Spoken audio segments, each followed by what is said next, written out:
and action. Noble patricians, patrons of my right, defend the justice of my cause with arms. And countrymen, my loving followers, plead my successive title with your swords. I am his firstborn son that was the last that wear the imperial diadem of Rome. Then let my father's honors live in me, nor wrong mine age with this indignity.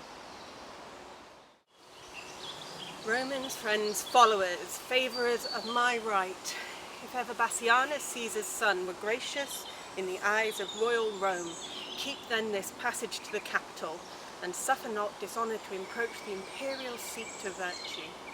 Consecrate to justice, continence and nobility, but let deserting pure election shine, and Romans, fight for freedom in your choice.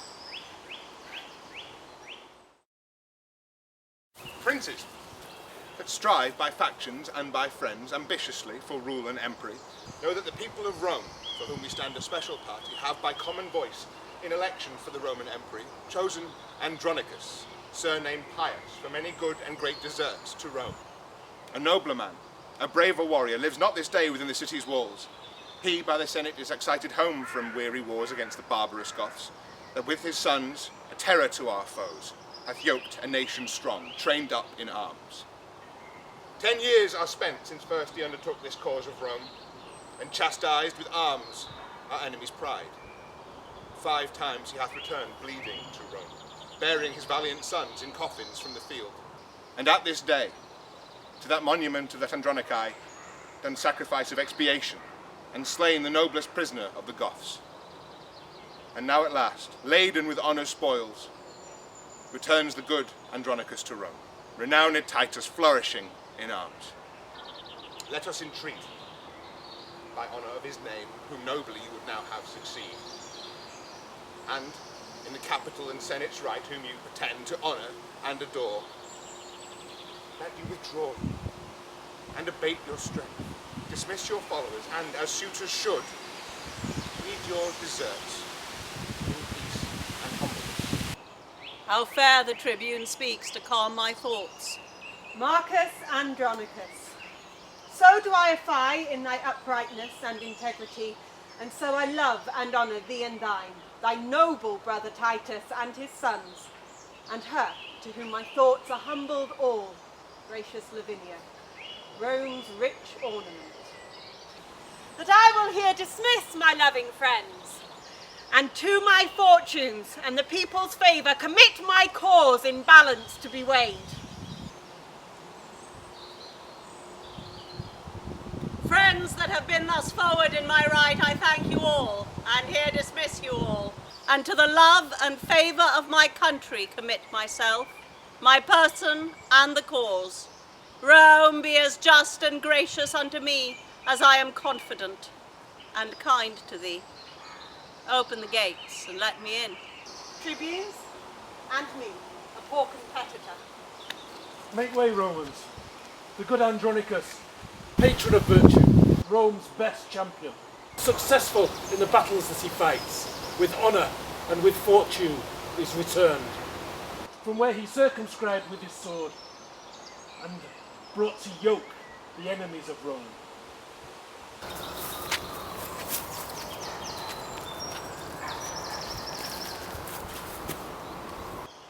Hail Rome, victorious in thy morning weeds. Lo, as the bark that hath discharged her fraught returns with precious lading to the bay, from whence at first she weighed her anchorage, cometh Andronicus, bound with laurel boughs to re-salute his country with his tears. Tears of true joy for his return to Rome. Thou great defender of this capital, stand gracious to the rights that we intend. Romans, of 25 valiant sons, half the number King Priam had, behold the poor remains, alive and dead. These that survive, let Rome reward with love. these that I bring unto their latest home, with burial amongst their ancestors. Here Goths have given me leave to sheath my sword. Titus, kind and careless of thine own, why sufferest thou thy sons unburied yet to hover on the dreadful shoreless deeps?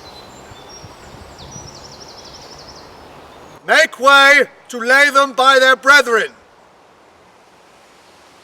There, greet in peace as the dead are wont, and sleep in peace, slain in your country's wars. O sacred receptacle of my joys, sweet cell of virtue and nobility. How many sons hast thou of mine in store, that thou wilt never render to me more? Give us the proudest prisoner of the Goths, that we may hew his limbs, and on a pile ad manis fractum sacrifice his flesh before this earthy prison of their bones, that so shadows be not unappeased, nor we disturbed with prodigies on earth. I give him you, the noblest that survives, the eldest son of this distressed queen.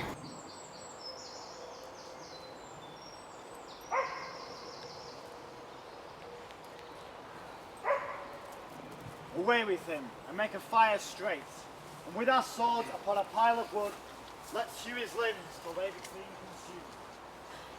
Stay, Roman brethren, gracious conqueror, victorious Titus.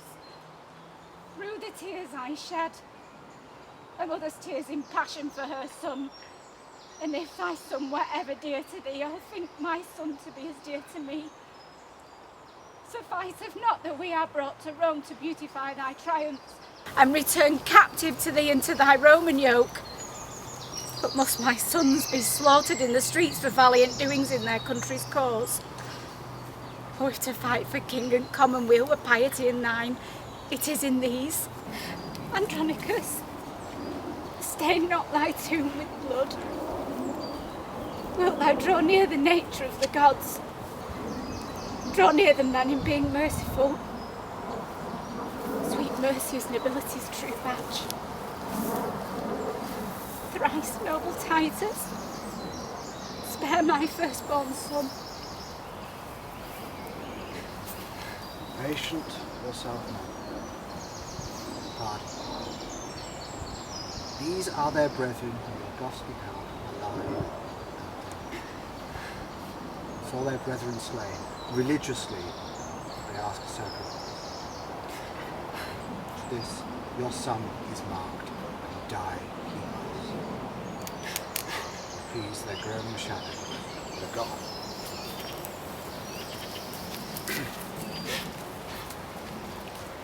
Oh, cruel irreligious piety! It's never sithy half so barbarous. Goes not seeking from ambitious Rome. Barbas goes to rest, and we survive to tremble under Titus's threatening look. Then, madam, stand resolved, but hope with all, the self-same gods that arm the Queen of Troy, with opportunity of sharp revenge upon the Grecian tyrant and his tents may favour Tamara. Goths were Goths, and Tamara was queen, to quit the bloody wrongs upon her foes.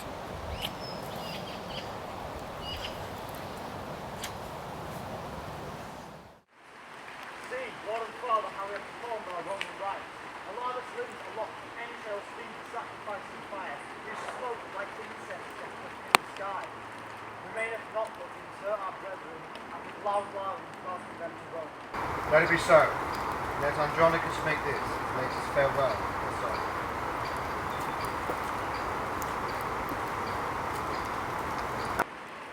In peace and honour, rest you here, my son.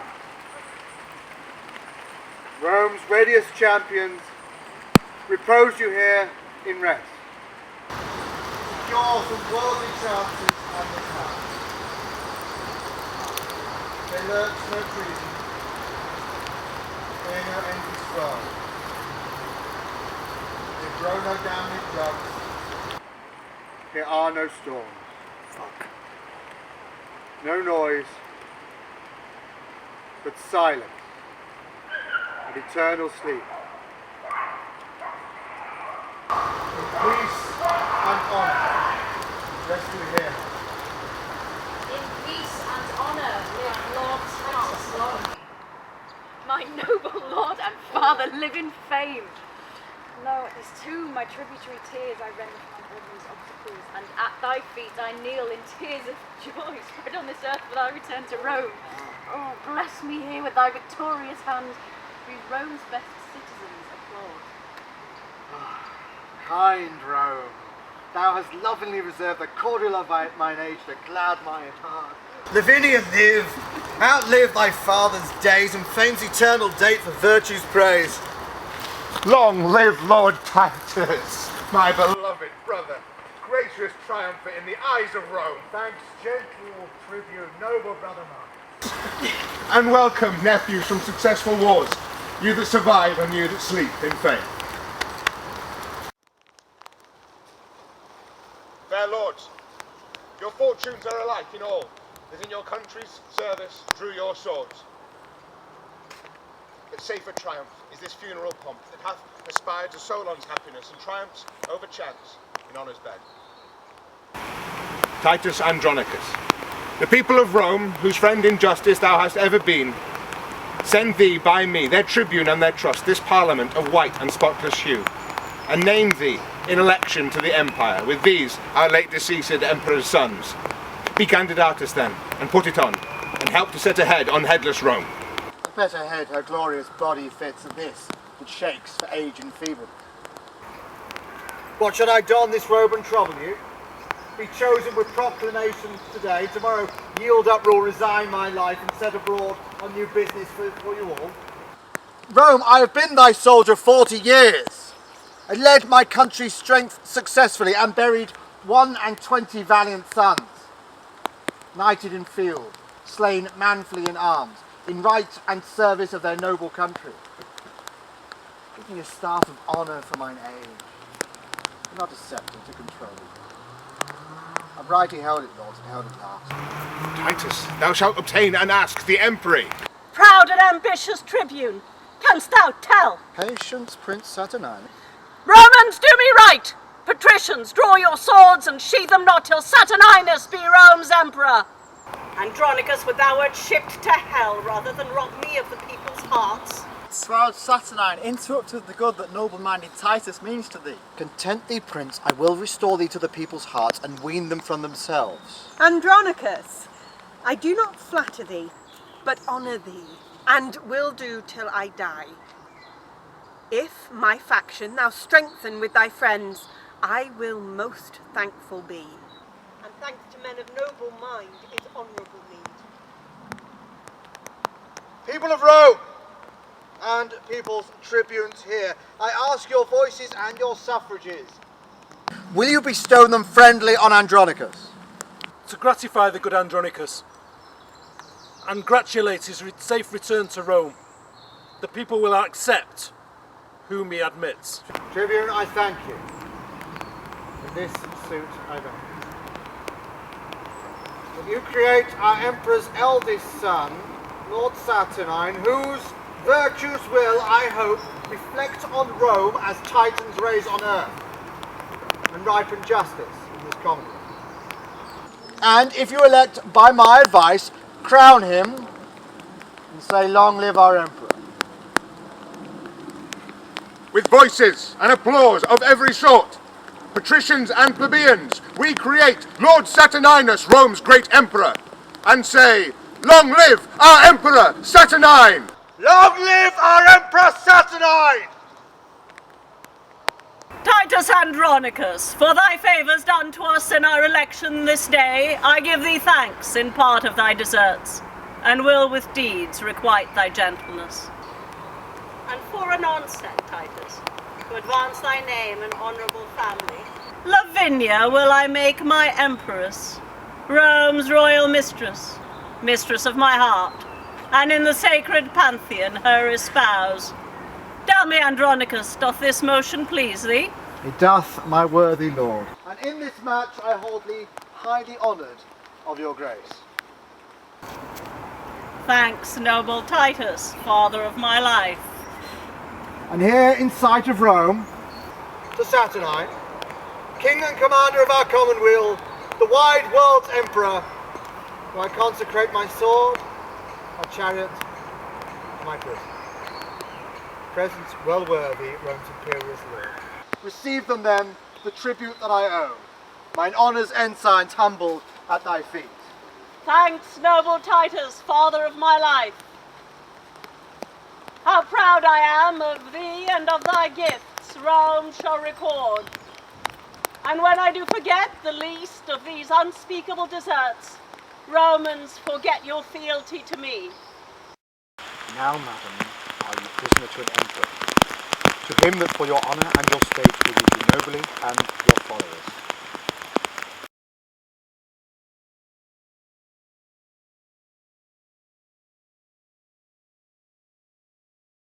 Clear up, fair queen, that cloudy countenance. Though chance of war hath wrought this change of cheer, thou comest not to be made a scorn in Rome. Princely shall be thy usage every way. Rest on my word, and let not discontent daunt all your hopes. Madam, he comforts you, can make you greater than the Queen of God. Lavinia, you're not displeased with this? Not I, my lord. Sith true nobility warrants these words in princely courtesy. Thanks, sweet Lavinia. Romans, let us go. Ransomless here, we set our prisoners free. Proclaim our honours, lords, with trump and drum.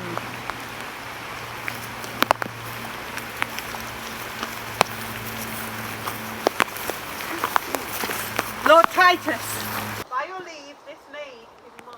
How so? You in earnest then, madam? Aye, noble Titus, and am resolved withal to do myself this reason and this right. Sum quique is our Roman justice. This prince in justice seizeth but his own. And that he will and shall if Lucius live. Traitors, avaunt! Where is the Emperor's guard? Treason, my lord! Lavinia is surprised! Surprised? By whom? By him that justly may bear his betrothed from all the world! Away!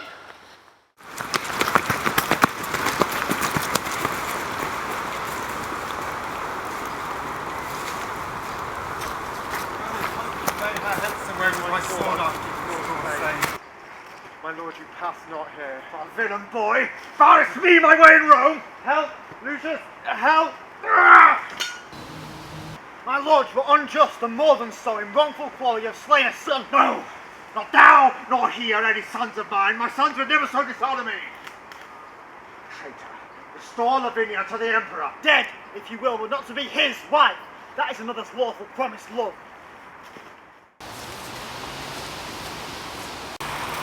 No, Titus. No, the Emperor needs her not. Nor her, nor thee, nor any of thy stock. I'll trust by leisure him that mocks me once, thee never, nor thy traitorous, haughty sons, confederates all thus to dishonour me. Was there none else in Rome to make us stale but Saturnine? Full well, Andronicus, agree these deeds with that proud brag of thine that saidst I begged the empire at thy hands. Monstrous, what reproachful words are these? But go thy ways, go! Give that changing peace to him that flourished for her with his sword. A valiant son-in-law thou shalt enjoy, one fit to bandy with thy lawless sons to ruffle in the commonwealth of Rome. These words are razors to my wounded heart. And therefore, lovely Tamara, Queen of Goths, if thou be pleased with this my sudden choice, behold, I choose thee, Tamara, for my bride, and will create thee Empress of Rome. Speak, Queen of Goths, dost thou applaud my choice? And here, by all the Roman gods I swear, sith priest and holy water are so near, and tapers burn so bright, and everything in readiness for Hymenaeus stand, I will not resalute the streets of Rome, nor climb my palace, till from forth this place I lead my bride, espoused, along with me. And here in sight of heaven to Rome, I swear, if Saturnine advance the Queen of Goths, she will a handmaid be to his desires, a loving nurse, a mother to his youth. Ascend, fair queen, Pantheon. Lords, accompany your noble emperor and his lovely bride, sent by the heavens for Prince Saturnine, whose wisdom hath her fortune conquered. There shall we conjugate our spousal rights.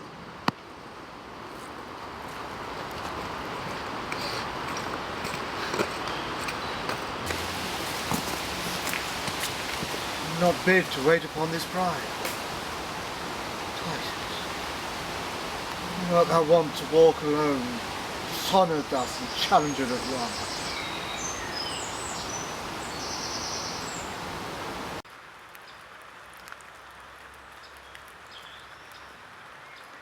Oh, Titus, see.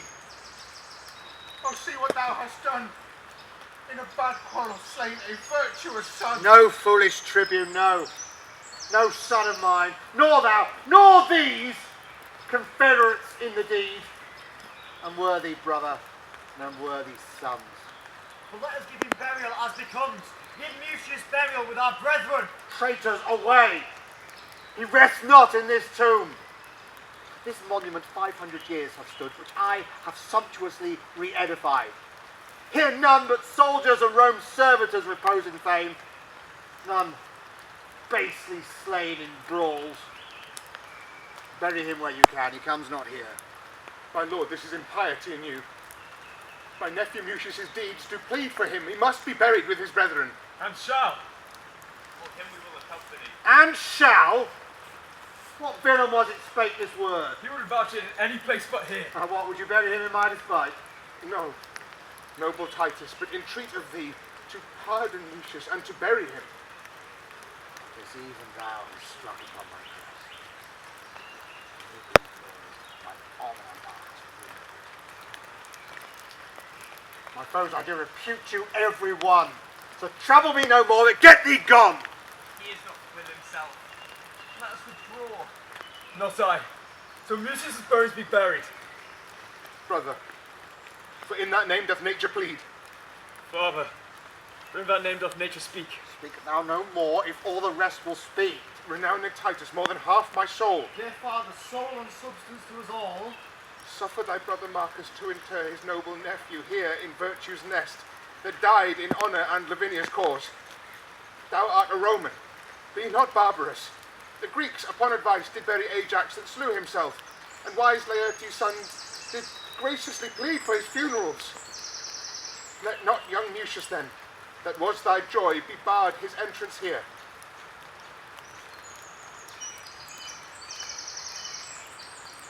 Rise, Marcus. Dismalest day is this that e'er I saw. Be dishonoured by my sons in law. Bury him. Bury me then next.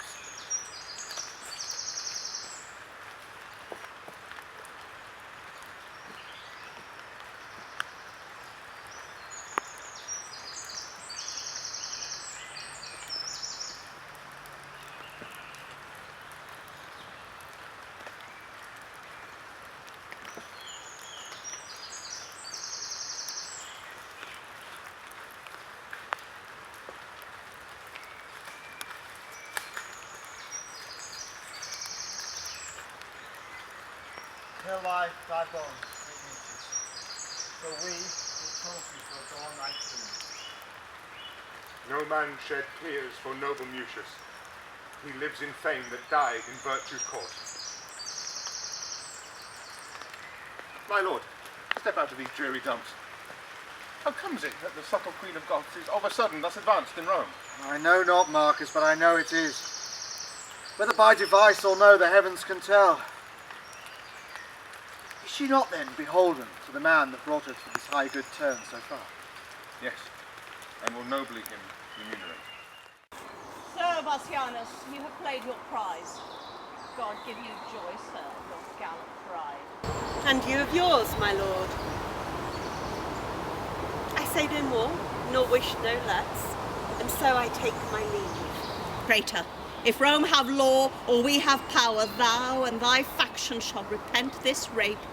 Rape, call it you, my lord? To seize my own, my true betrothed love, and now my wife. But let the laws of Rome determine all. Meanwhile, I am possessed of that is mine. 'Tis good, sir, you're very short with us, and if we live, we'll be as sharp with you. My lord, what I have done, as best I may, answer I must and shall do with my life. Only thus much I give your grace to know, by all the duties that I owe to Rome, this noble gentleman, Lord Titus here, is in opinion and in honour wronged. That in the rescue of Lavinia, with his own hand, did slay his youngest son in zeal to you, and highly moved to wrath, to be control in that he frankly gave. Receive him then to favour Saturnine, that hath expressed himself in all his deeds, a father and a friend to thee and Rome. Prince Bassianus, leave to plead my deeds. 'Tis thou and those that have dishonoured me.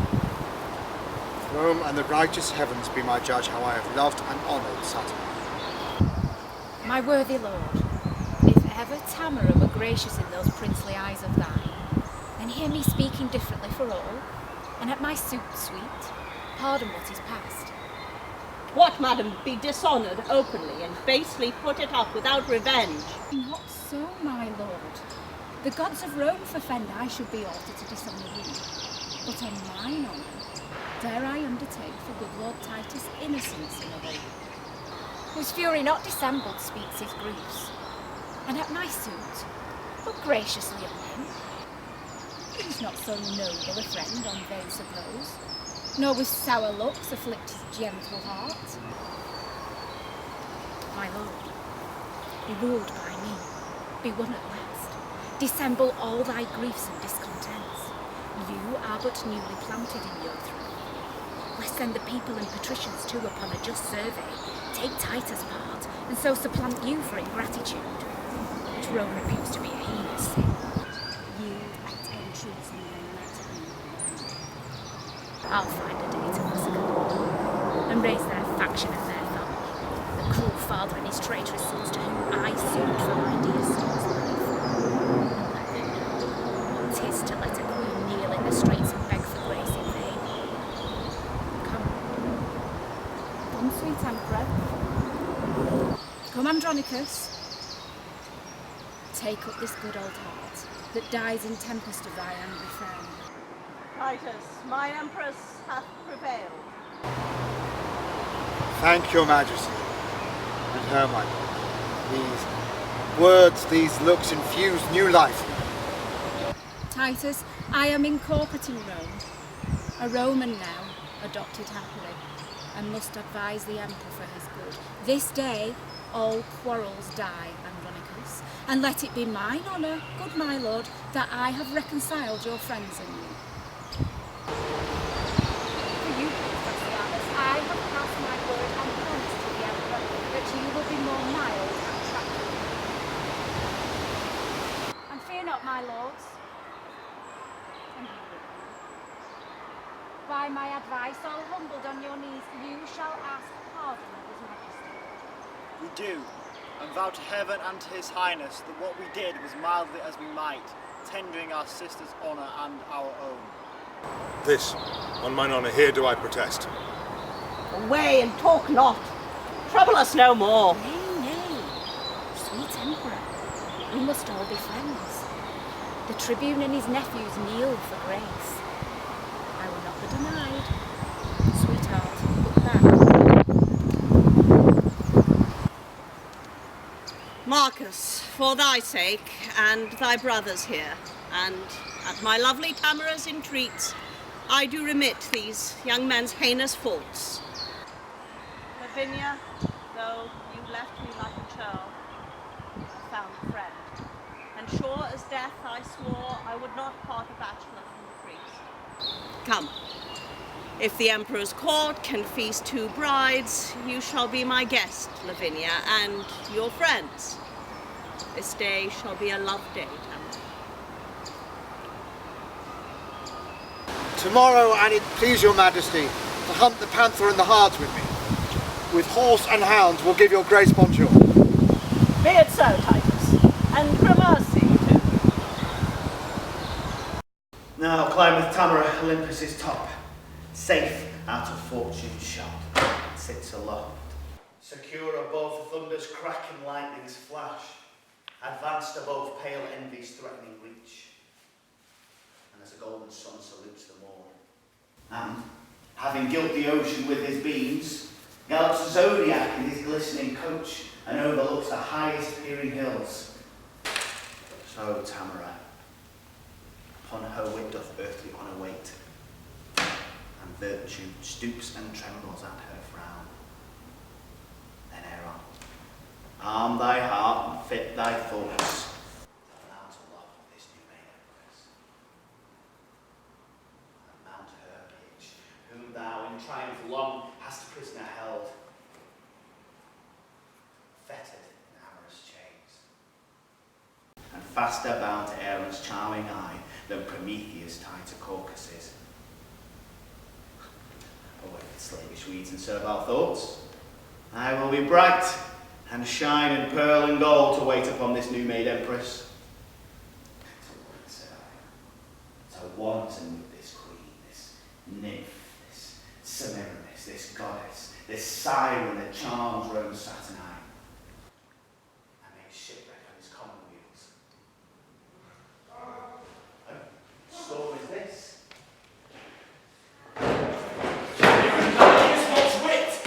What's edge, the truth, where I am graced and made, for all thou knowest, affected thee. Pardon me, Titus. Thou dost overweening all, it is so in this to bear me down with braves. 'Tis not the difference of a year or two makes me less gracious or thee more fortunate. I am as able and as fit as thou to serve and to deserve my mistress's grace, and that upon my sword thee shall prove, and plead my passion to Lavinia's love. Clubs, clubs, these lovers will not keep the peace.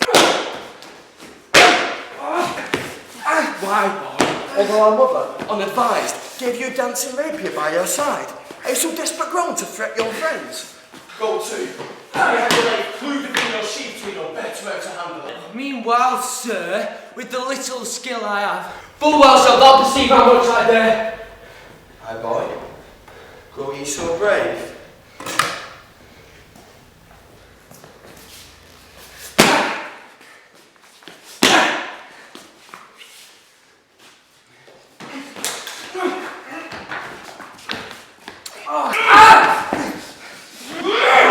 Now, lords, so near the Emperor's palace dare ye draw and maintain such a quarrel openly? Full well I wot the ground of this grudge. I would not for 1,000,000 of gold the cause were known to them that most concern.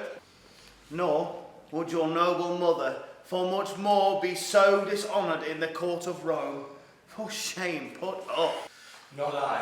Till I've sheathed my rapier in his bosom, and withal thrust those reproachful speeches down his throat, that he had breathed in my dishonour here. For that I am prepared in full resolve, foul spoken coward, that thunderous with thy tongue and with thy weapon nothing dares before. Oh, wait, I say! Now, by the gods that warlike Goths adore, this petty brabble will undo us all. Know you not how dangerous it is to jet upon a prince's right? What? Is this Lavinia so loose, Bassianus so degenerate, that for her love such quarrels may be broached without controlment, justice, or revenge? Beware, young lords. Should the Empress know this discord's ground, the music will not please. I care not I knew she in all the world. I love Lavinia more than all the world. Youngling, learn now to make a meaner choice. Lavinia is thine elder brother's hope. Are you mad? Know you not in Rome how furious and impatient they be and brook competitors in love?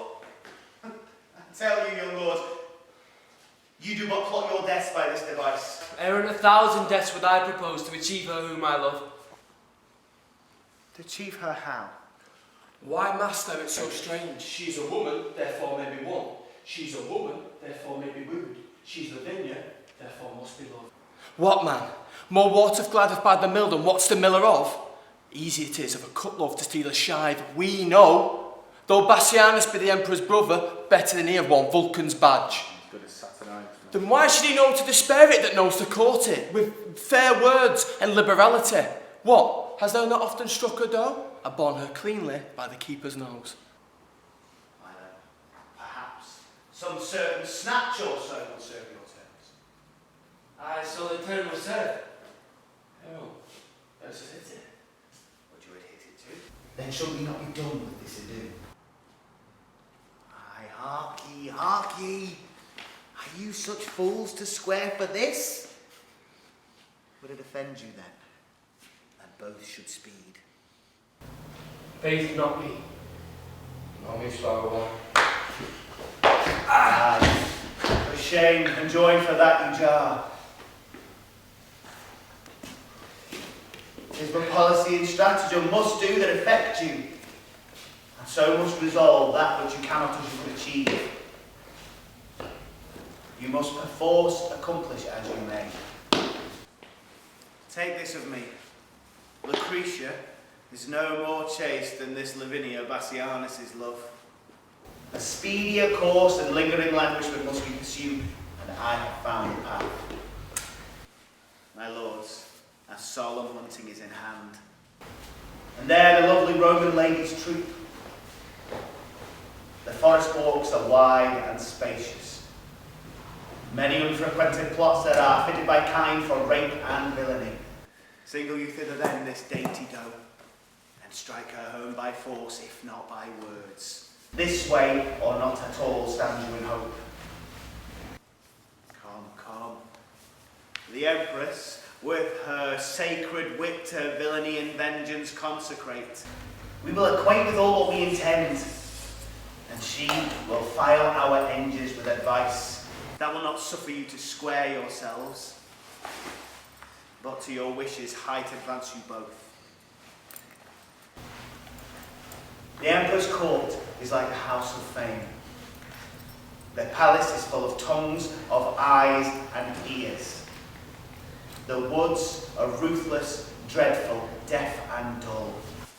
There, speak and strike, brave boys, and take your turns. Serve your lust, shadowed from heaven's eye, and revel in Lavinia's treasury. Thy counsel, lad, smells of no cowardice. Sit fast, house with lass, till I find this stream to cool this heat, a charm to calm these fits. A stag of a man of war. The hunt is up. The morn is bright and grey.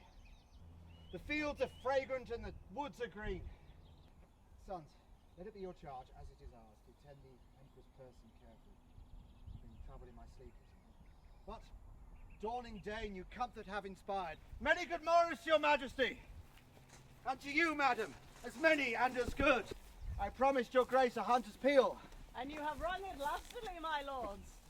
Somewhat too early for new married ladies. Lavinia, how say you?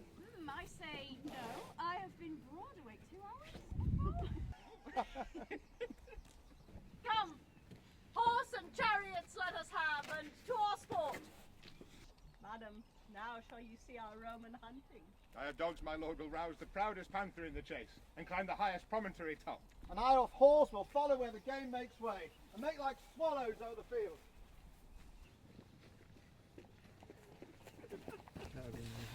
We with horse nor hound, hope to pluck a dainty doe to ground.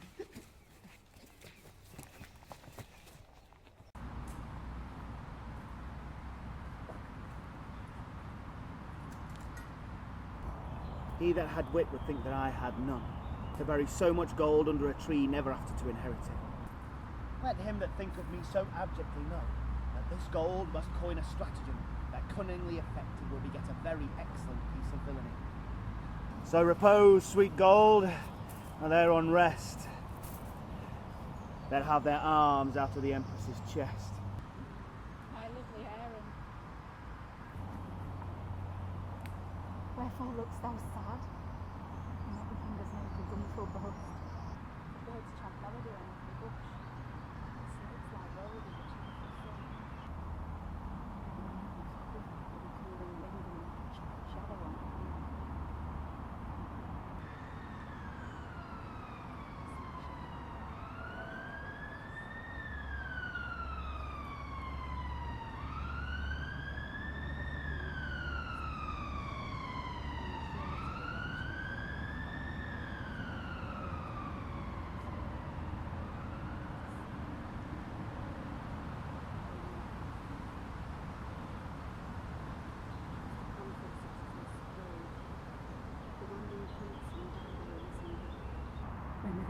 storm they were surprised, and curtained in the council-keeping cave. And then, each reached in the other's arms.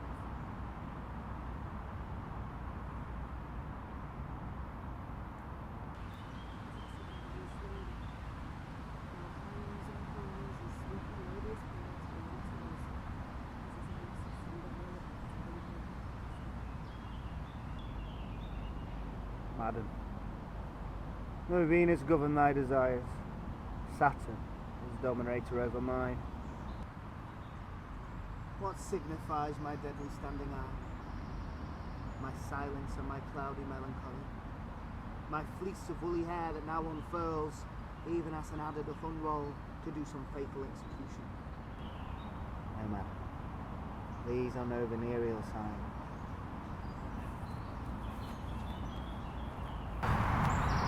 Vengeance is in my heart, death in my hands, blood and revenge are hammering in my head. Ah, Tamara, the empress of my soul, which never hopes more heaven than rests in thee. Today is the day of doom for Bassianus. His Philomel must lose her tongue today, and thy sons make pillage of her chastity and wash their hands of Bassianus' blood.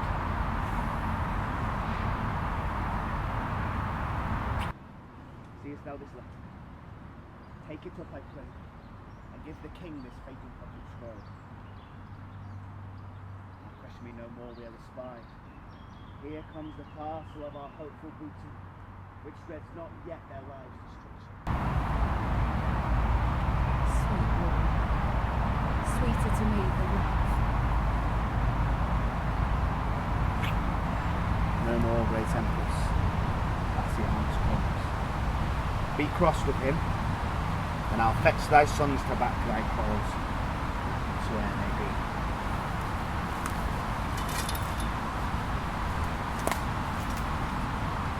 Cut.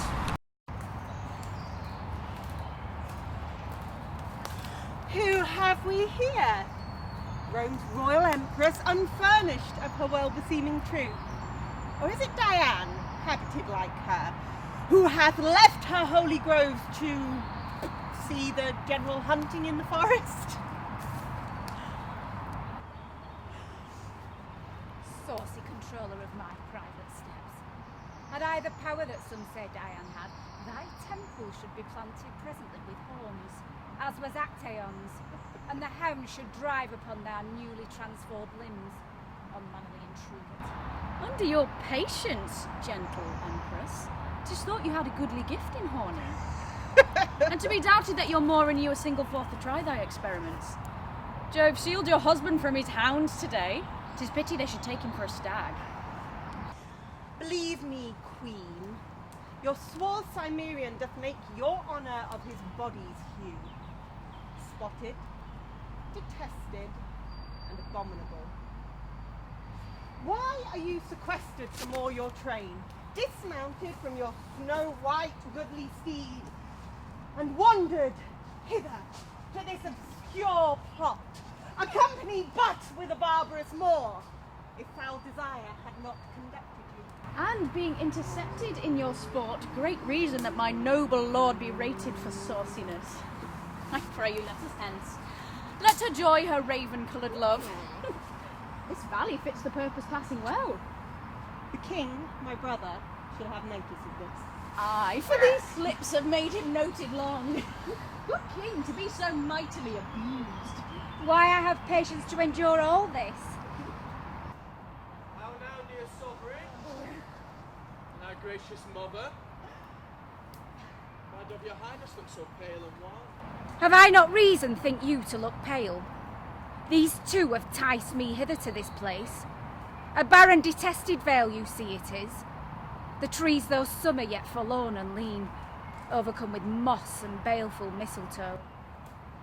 Here the sun never shines, here nothing breathes, unless the nightly owl or fatal raven.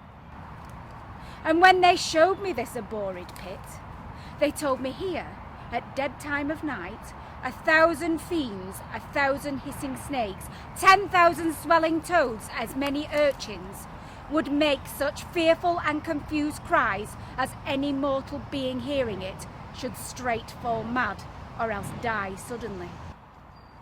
No sooner had they told me this hellish tale, but straight they told me they would bind me here unto the body of a dismal ewe and leave me to this miserable death.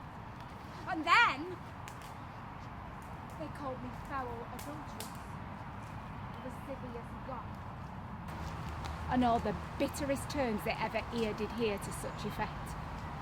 And had you not by wondrous fortune come, this vengeance on me had they executed. Revenge it as you love your mother's life, or be ye not henceforth called my children. This is a witness that I am thy son. This for me, struck home to show my strength.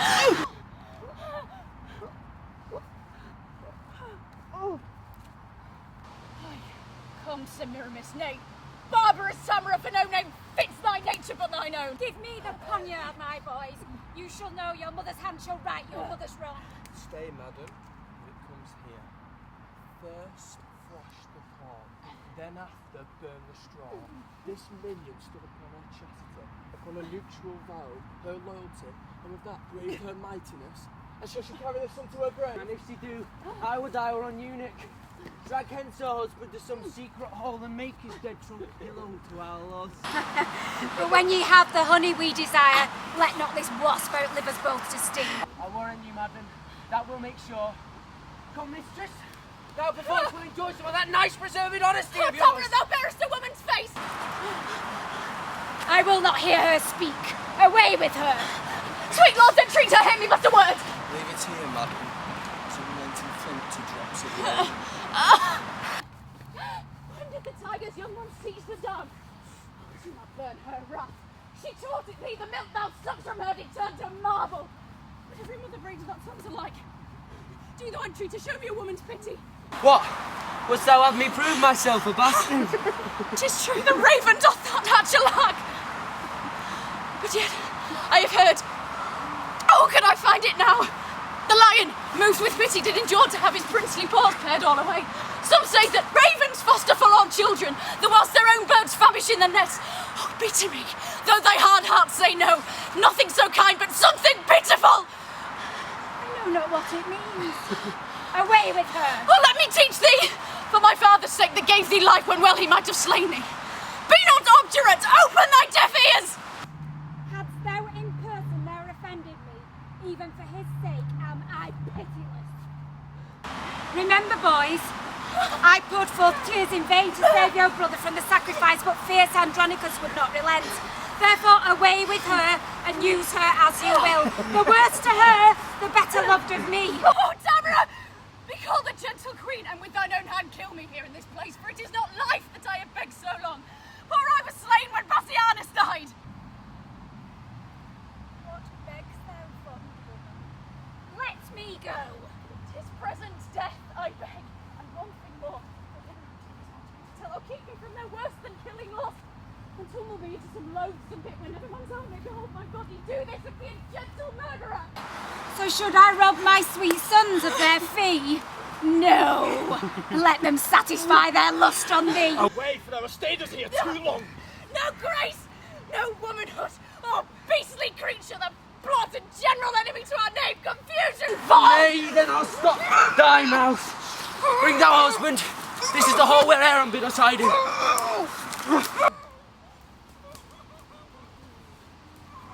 Farewell, my sons. See that you make her sure.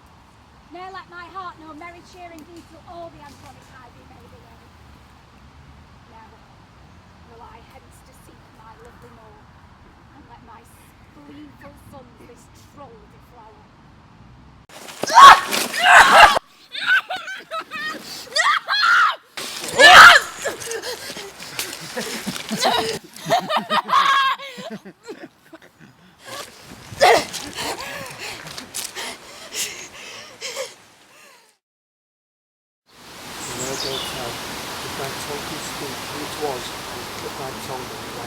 Write down thy mind, write thy meaning so, and if thy stumps will let thee play the scries. Here with signs and tokens ye can scroll. Go home, Call for sweet water, wash thy hands. Shed no tongue to cry, nor hands to run, such leader to a silent wall. And for my cause, I should go hang myself if thou had hands to help thee knit the cord. Come along, my lords. The better foot before. Straight I will bring you to the loathsome pit where I spied the panther fast asleep. My sight is very dull, whatever it bodes. And mine, I promise you. But not for shame, well could I let our sport sleep a while. Ah! What? Thou art fallen! What subtle hole is this, whose mouth is covered with rude-growing briars, upon whose leaves are drops of new-shed blood, as fresh as morning dew distilled on a flower? A very fatal place it seems to me. Speak, brother! Hast thou hurt thee with the fool? Oh, brother! With the dismal object heart that ever I with sight made heart lament. Now will I fetch the king to find them here, and he thereby will have a likely guess how these were they that made away his brother. Why dost not comfort me? Or help me out of this blood-stained and unhallowed hole? I am surprised by an uncouth fear. A chilling sweat overruns my trembling joints. My heart suspects more than my eye sees. To prove thou hast a true divining heart, Aaron and thou look down into this den, see a fearful sight of blood and death. Aaron is gone, and my compassionate heart will not permit mine eyes once to behold the thing where it trembles by surmise.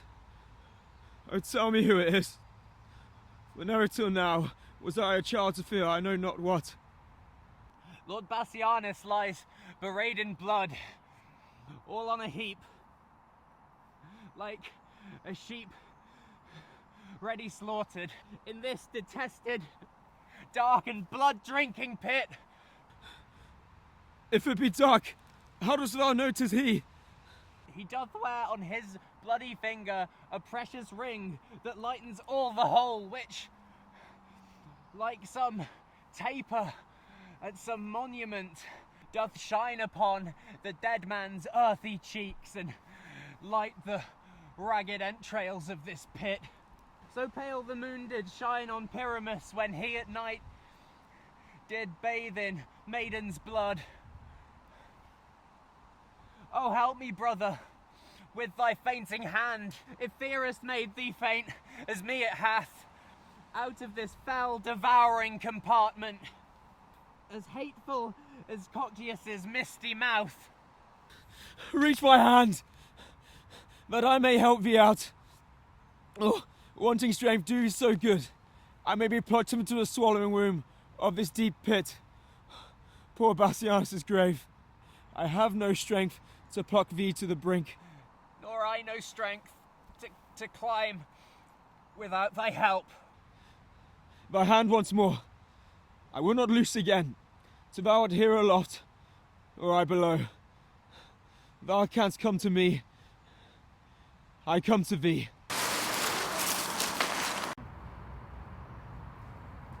Along with me, I'll see what hole is here and what he is that now is leapt into it. Say, who art thou that lately didst descend into this gaping hollow of the earth? The unhappy sons of old Andronicus, brought hither on this most unlucky day to find thy brother Bassianus dead. My brother dead? I know thou dost but jest. He and his lady both are at the lodge upon the north side of this pleasant chase. It's not an hour since I left them there. We know not where you left them all alive, but out, alas, here have we found them dead.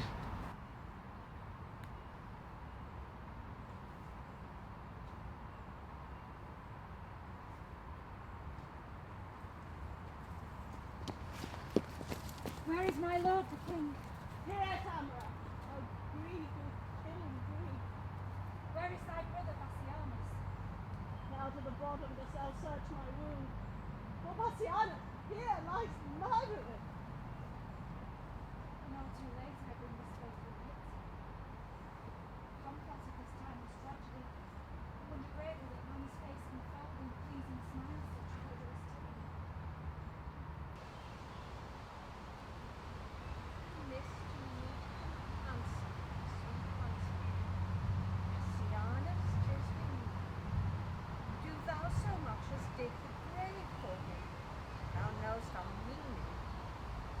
Look for thy reward among the nettles, elder tree, which overshades the mouth of that same pit, where we decreed to bury Messianus.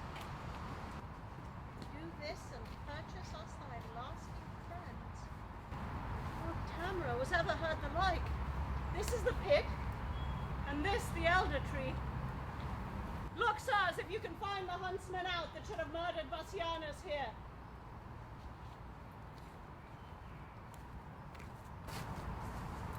My gracious lord, here is a bag of gold. Two of thy whelps, fell curs of bloody kind, have here bereft my brother of his life. Sirs, drag them from the pit unto the prison. There let them bide until we have devised some never heard of torturing pain for them. What are they in this pit?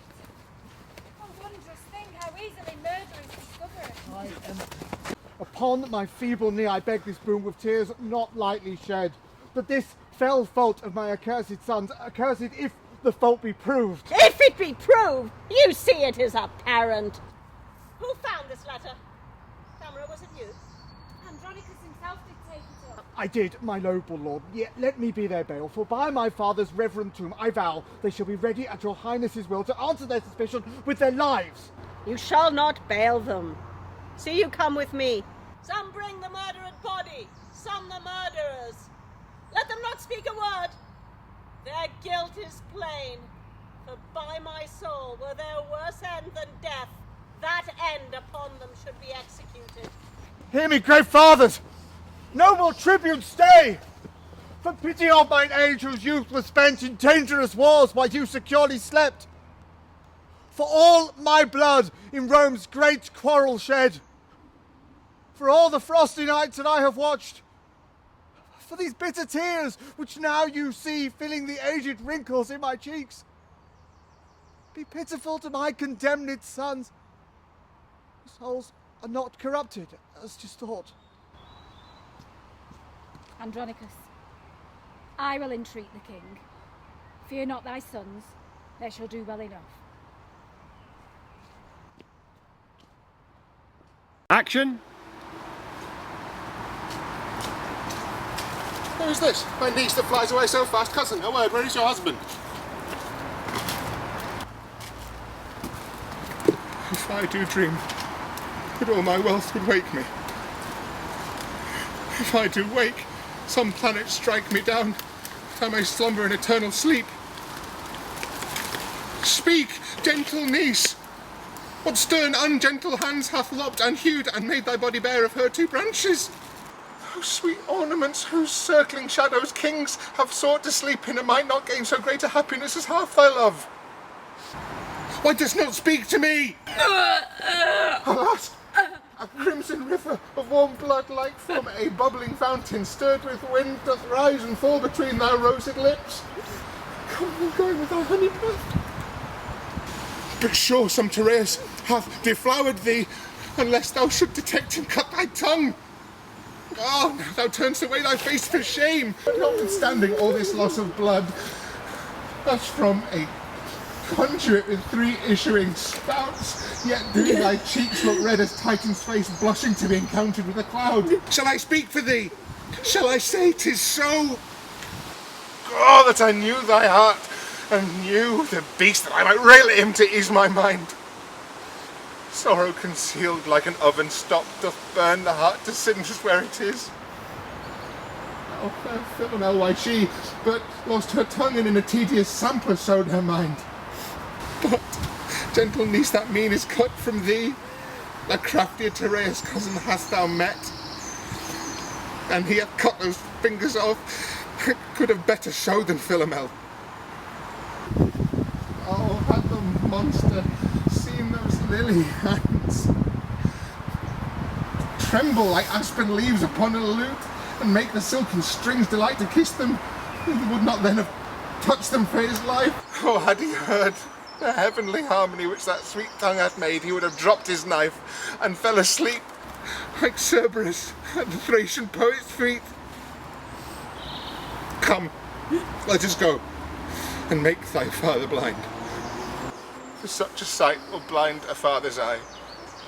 1 hour's storm will drown the fragrant meads. What will hold months of tears thy father's eyes?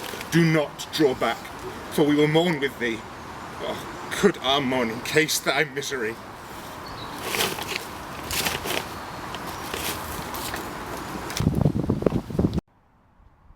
O reverend tribunes, O gentle aged men, unbind my sons, reverse the doom of death, and let me say that never wept before, my tears are now prevailing orators.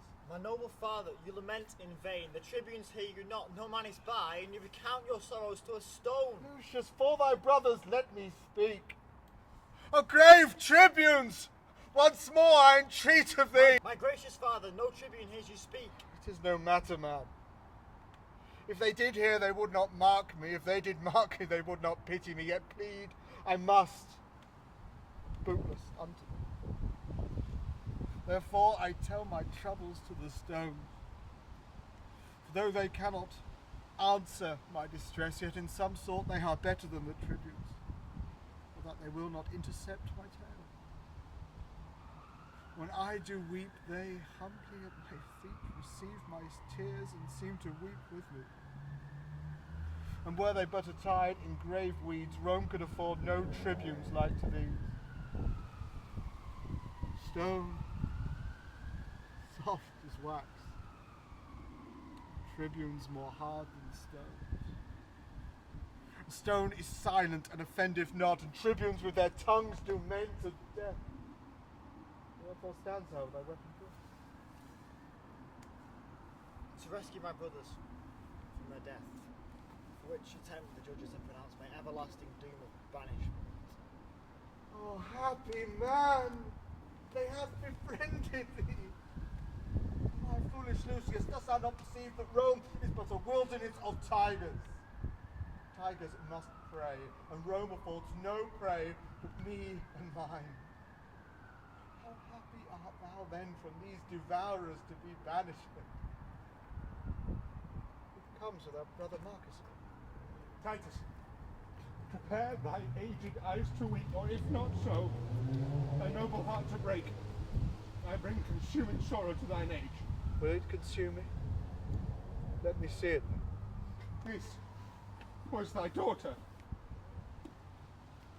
Mark. So she is. Oh, me, this object kills me. Well, faint-hearted boy, arise. Look upon her. Speak, Lavinia. The cursed hand hath made thee handless in thy father's sight. What fool have added water to the sea, or brought a faggot to bright burning shrine? My grief was at its height before the thing is now like Nidus in his latest bounds. Give me a sword, for I will chop off my hands too. For they have fought for Rome in all in vain, and they have nursed this woe in feeding life. In bootless prayer have they been held up, and they have served me to effectless use. And now all the service I require is them, as one will help to cut the other. 'Tis well, Lavinia, thou hast no hands. Hands to do Rome's service is but vain. My gracious sister, who hath martyred thee?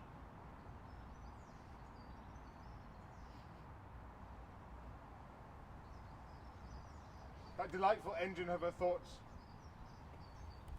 That blab then, with such pleasing eloquence, is torn from forth that pretty hollow cage, where like a sweet melodious bird it sung sweet varied notes enchanting every ear. Speak for her, who hath done this deed? Oh, thus I found her straying in the park, seeking to hide herself as doth the deer that hath received some unrecurring wound. Was my dear, and he that wounded her had hurt me more than had he killed me dead.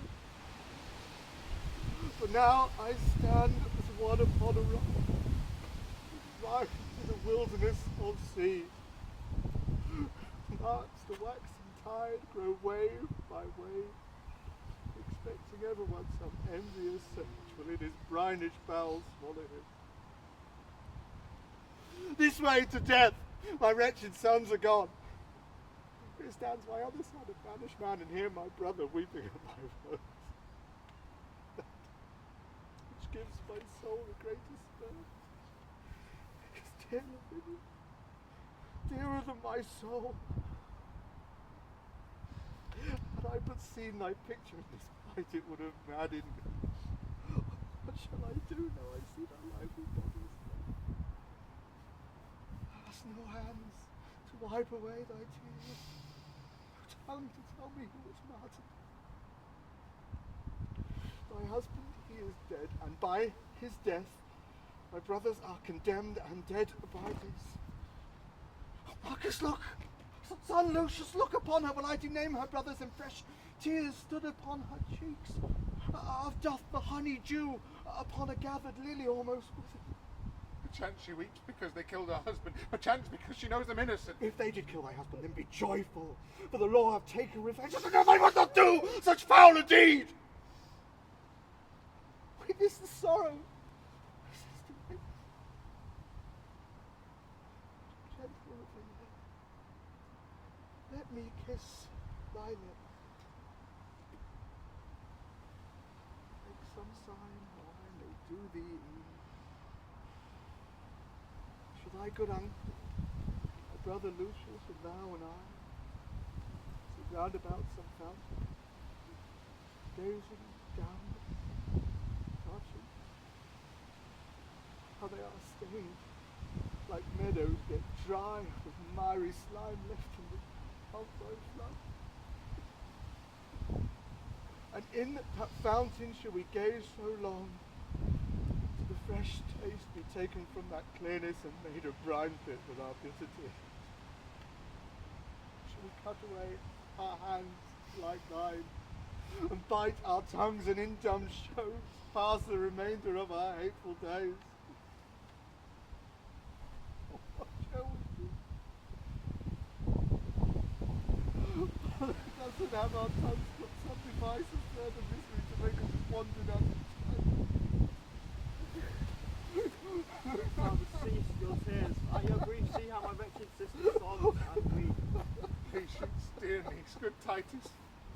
Dry thine eyes. My Lavinia, I will wipe my tears.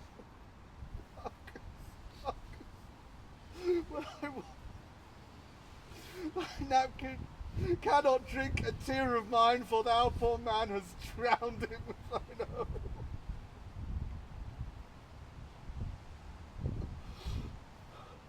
I will wipe thy cheeks. Marcus, heart. I understand her signs. Had she but tongue to speak, now would she say to her brother that I said to thee. His napkin with his true tears all be wet can do no service on her sorrowful cheeks.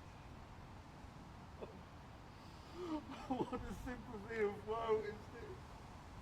As far from help as limbo is from bliss.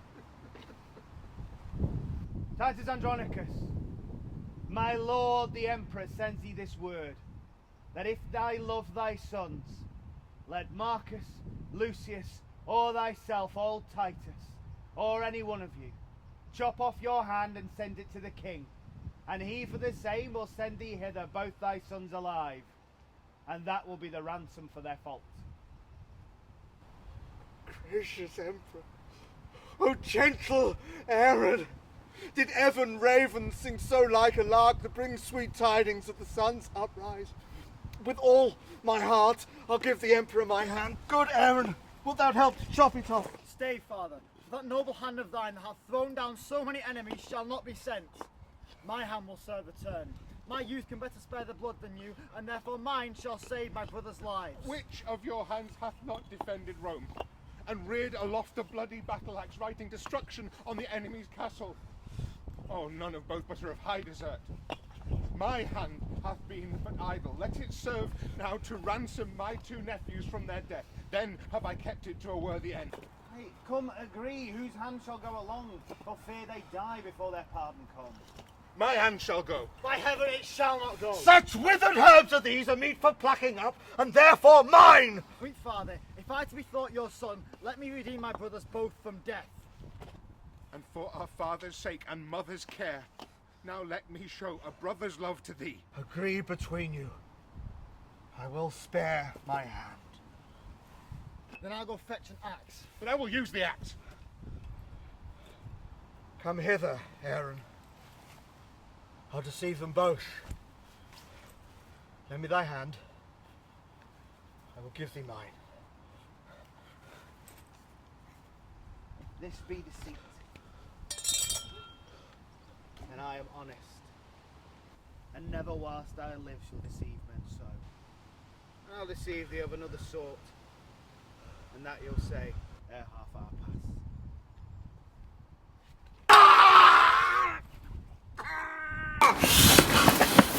Stay your strife! What shall be is dispatched. Good Aaron, give his majesty my hand. Tell him it was a hand that warded him from 1,000 dangers. Bid him bury it. More hath it merited. That let it have. As for my sons, say I counteth them as jewels purchased at an easy price, yet dear too, for I bought mine own. I go, Andronicus, and for thy hand look by and by to have thy sons with thee. Their heads I mean. Oh, how this villainy doth fat me with the very thought of it. Let fools do good and fair men call for grace. Aaron will have his soul black like his face. Here I lift this one hand up to heaven and bow this feeble ruin to the earth. If any power pities wretched tears, to that I call. Dost thou kneel with me? Do then, dear heart, for heaven shall hear our prayers. For with our sighs we'll breathe the welcome dim and stain the sun with fog, as sometime clouds do when they do hug him in their melting bosoms. Brother, speak with possibility. Do not break into these deep extremes. Is not my sorrow deep, having no bottom? Then be my passions bottomless with them. But yet let reason govern thy lament. If there were reason for these miseries, and into limits could I bind my woes. For when the heavens weep, doth not the earth overflow? When the winds rage, doth not the sea wax mad, threatening the welkin with his big swollen face? Will that have reason for these coils? I am the sea. Hark, how her sighs do blow. She is the weeping welkin, I the earth. Then must my sea be moved with her sighs. Then must my earth with her continual tears become a deluge, overflowed and drowned. For why my bowels cannot hide her woes, but like a drunkard must I vomit them. Give me leave. For losers will have leave to ease their stomachs with their bitter tongues.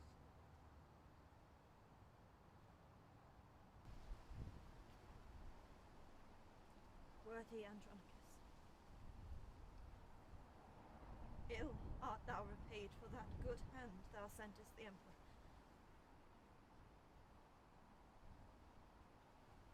Here are the heads of thy 2 noble sons.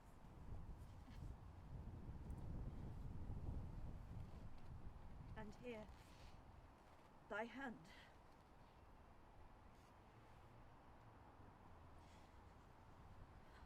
To scorn thee, sent back. Thy grief their sport. thy resolution mocked that.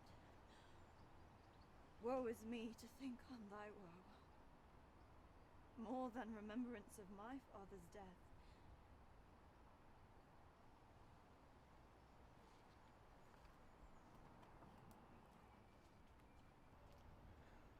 Now let hot Etna cool in Sicily, and be my heart an ever-burning hell. These miseries are more than may be borne. To weep with them that weep doth these some deal, but sorrow flouted at is double death. Ah, that this sight makes so deep a wound, and yet the tested life not shrink thereat. The ever death so that life bear its name, where life hath no more interest but to breathe.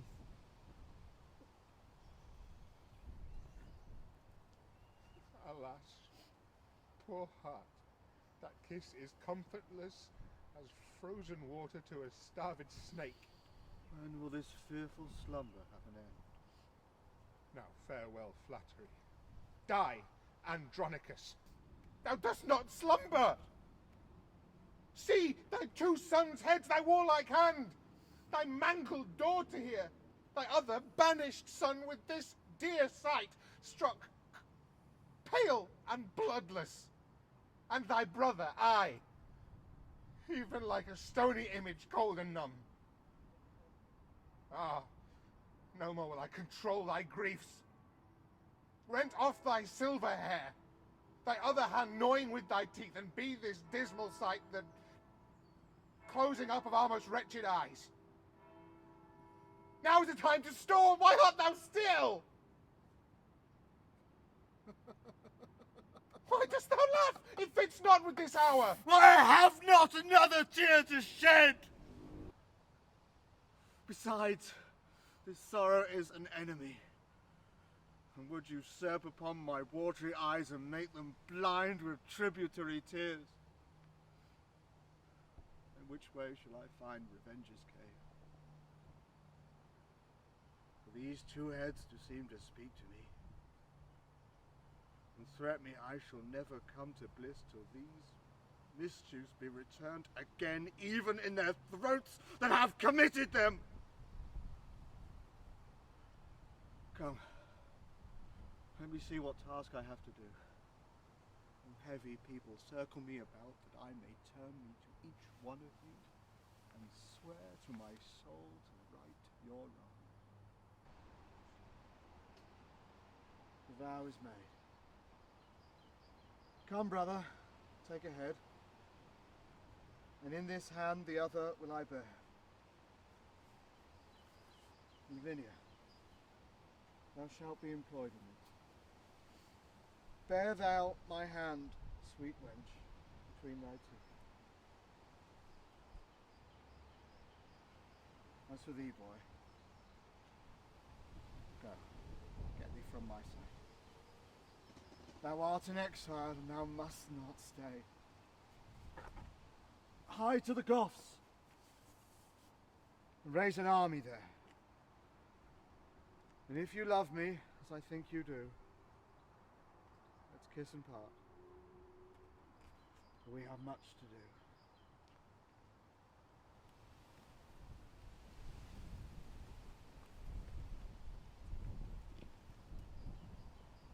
Farewell, Andronicus, my noble father, the woefulest man that ever lived in Rome. Farewell, proud Rome.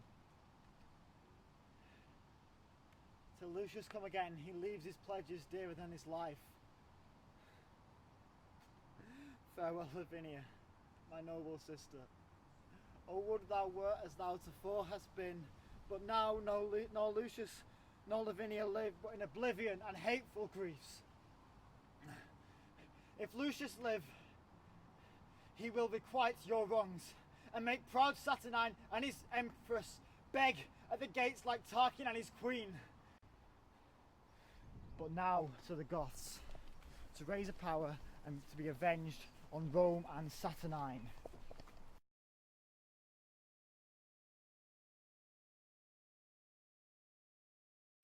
So, now sit, and look, you each no more than will preserve just so much strength in us as will revenge these bitter woes of ours. Marcus, unknit that sorrow wreathen knot, Thy niece and I, poor creatures, want our hands, and cannot passionate our tenfold grief with folded arms. My poor right hand is left to tyrannize upon my breast, who when my heart, all mad with misery, beats inside this hollow prison of my flesh, then does I thump it down! Thou map of woe, thou dost talk in signs.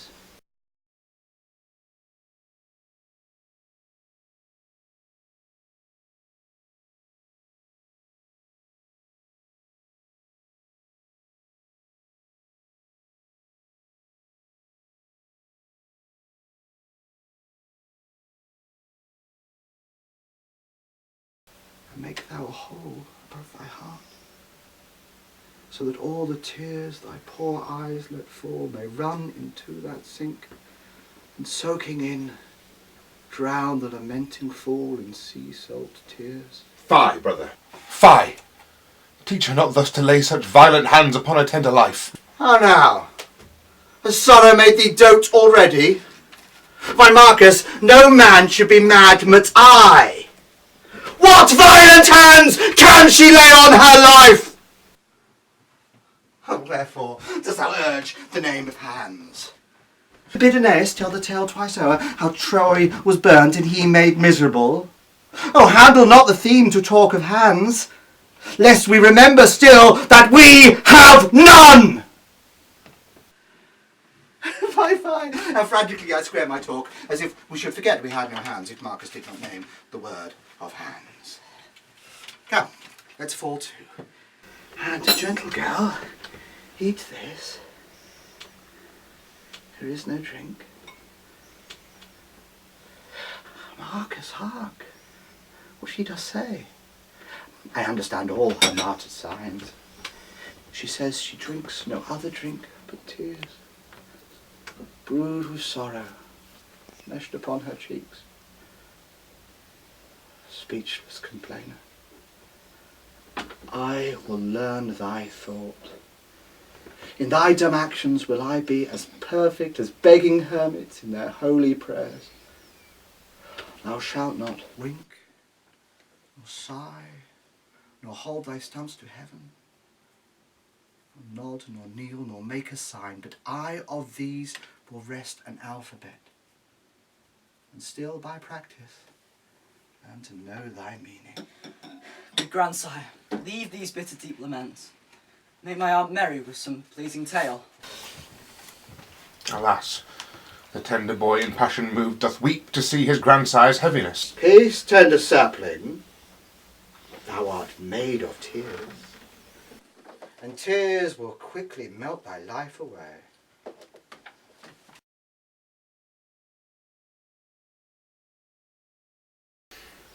And that I have killed my lord, a fly. Out on thee, murderer!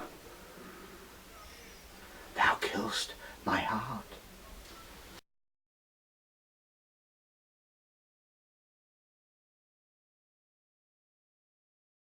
Go, get thee gone. I see thou art not for my company. Alas, my lord, I have but killed a fly.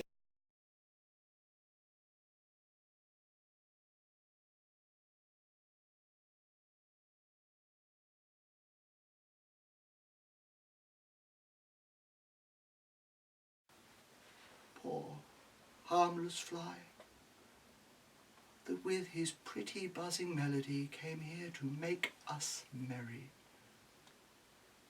Thou hast killed him. Pardon me, sir. It was a black, ill-favoured fly, like to the Empress's more. Therefore I killed him. Oh. Then pardon me for reprehending thee, for thou hast done a charitable deed. Give me thy knife, and I will insult on him further, flattering myself as if it were the more come hither purposely to poison me. That's for thyself! That's for Tara! Sir, yet I think we are not brought so low that but between us we can kill a fly that comes in likeness of the cold black moor. Alas, poor man. Grief is so wrought on him, he takes false shadows to true substances. Come! Take away! Lavinia, go with me out of thy closet and read stories, sad stories chanted at in times of old. Boy! Go with me. Thy sight is young, and thou shalt read when mine begin to dazzle.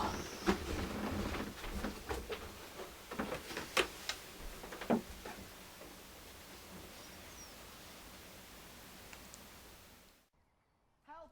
Grandsire, help! My Aunt Lavinia follows me everywhere, I know not why. Good Uncle Marcus, see how swift she comes. Alas, sweetheart, I know not what you mean. Stand by me, Lucius. Do not fear thine aunt. Loves thee, boy, too well to do thee harm. Aye, when my father was in Rome, she did. What means my niece Lavinia by these signs? Fear her not, Lucius. Somewhat doth she mean. See, Lucius, see how much she makes of thee. So whither would she have thee go with her? Ah, boy. Cornelia never with more care read to her sons as she has read to thee sweet poetry and Tully's orator. Canst thou not guess wherefore she plies thee thus? My lord, I know not. I nor can I guess, unless some fit or frenzy do possess her.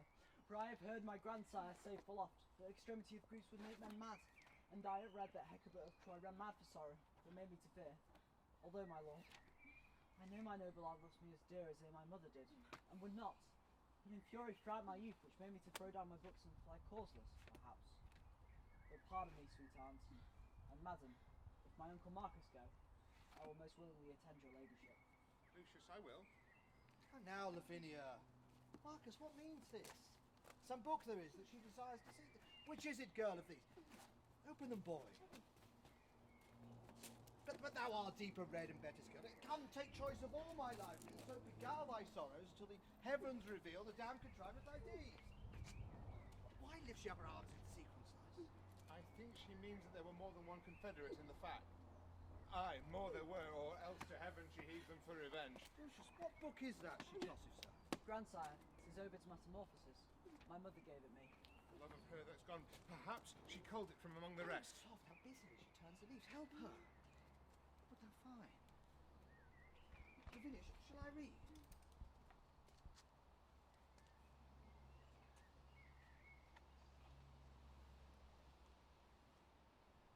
The tragic tale of Philomel.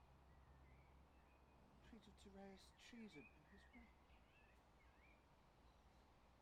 Great, I fear, was root of thine honor. See, brother, see. Note how she quotes the leaves. Lavinia, wilt thou thus surprise, sweet girl? Ravished and wronged as Philomel was. Forced in the roofless, vast and gloomy wood. See, such a place there was as this, that we did hunt. Or have we never hunted there? Patterned by that the poet here described, made by nature for murder and for rape. Oh, why should nature build so foul a den unless the gods delight in tragedies? Give signs, sweet girl, for here are none but friends. What Roman lord was it durst do the deed, or slunk not Saturnine as Tarquin erst? Left the camp to sin in Lucretia's bed. Sit down, sweet niece. Mother, sit down by me. Oh, Pallas.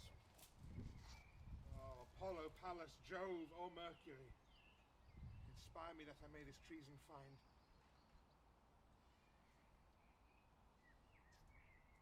My lord, look here. Look here, Lavinia. Guide, if thou canst, this after me. I have writ my name without the use of any hand at all. Cursed be the heart that forced us to this shift. Write thou, good niece, and here display at last what the gods will have discovered for revenge. Heaven guide thy pen to print thy sorrows plain, that we may know the traitors and the truth.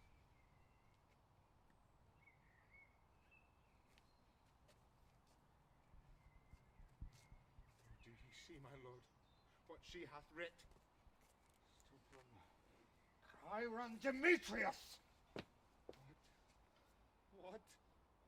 the lustful sons of Tamara, performers of this hateful bloody deed. Magni dominata poli! Tamlentes orders scarula, tamlentes fides! Oh, calm thee, gentle lord. Although I know there is enough written here to stir a mutiny in the mildest thoughts and arm the minds of infants to exclaims. My lord, kneel down with me. Lavinia, kneel. And kneel, sweet boy, the Roman Hector's hope. And swear with me, as with that woeful fair and father of that chaste dishonoured dame, Lord Junius Brutus swore for Lucretia's rape, that we will prosecute, by good advice, mortal revenge upon these traitorous Goths, and see their blood, or die with this reproach. 'Tis sure enough. And you knew how. If you hunt these bear-whelps, then beware. Dam will wake. And if she wins you once, she's with the lion deeply still in league. And lulls him, while she playeth on her back, and when he sleeps will she do what she list. You are young huntsman, Marcus, let alone. Then come. I will go get a leaf of brass, and with a gad of steel will write these words and lay it by.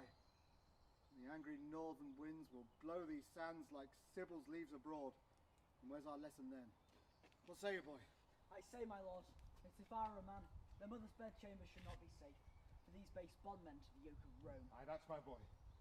Thy father hath himself full oft for his ungrateful country done the like. Come to my armoury, and I'll fit thee, Lucius. And whither, my boy, shall carry from me to the Empress's sons presents, and I intend to send them both. Come, now do thy message, my message, what thou must. I was my dagger in their bosoms, grandsire. No, boy, not so. I'll teach thee another course. Lavinia, come. Marcus, look to my house. Lucius and I go bravely at court. I marry we will, sir, and will be waited on. Oh, heaven. Can you hear a good man moan and not relent? Or not compassion him? Marcus, attend him in his ecstasy, that hath more scars of sorrow in his heart than foeman's marks upon his battered shield, but yet so just that he will not revenge. Revenge the heavens for old Andronicus.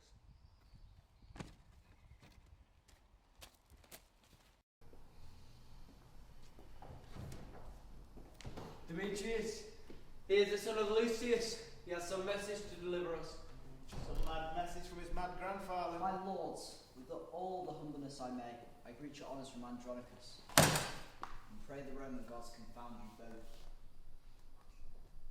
Gramercy, lovely Lucius. What's the news? That you are deciphered. That's the news. For villains marked with rape. May it please you, my grandsire, well advised, have sent by me the goodliest weapons of his armoury to gratify your honourable youth. The hope of Rome, so he bid me say, and so I do. And with his gifts present, your lordships, that whenever you have need, you may be armed and appointed well. And so I leave you both, like bloody villains.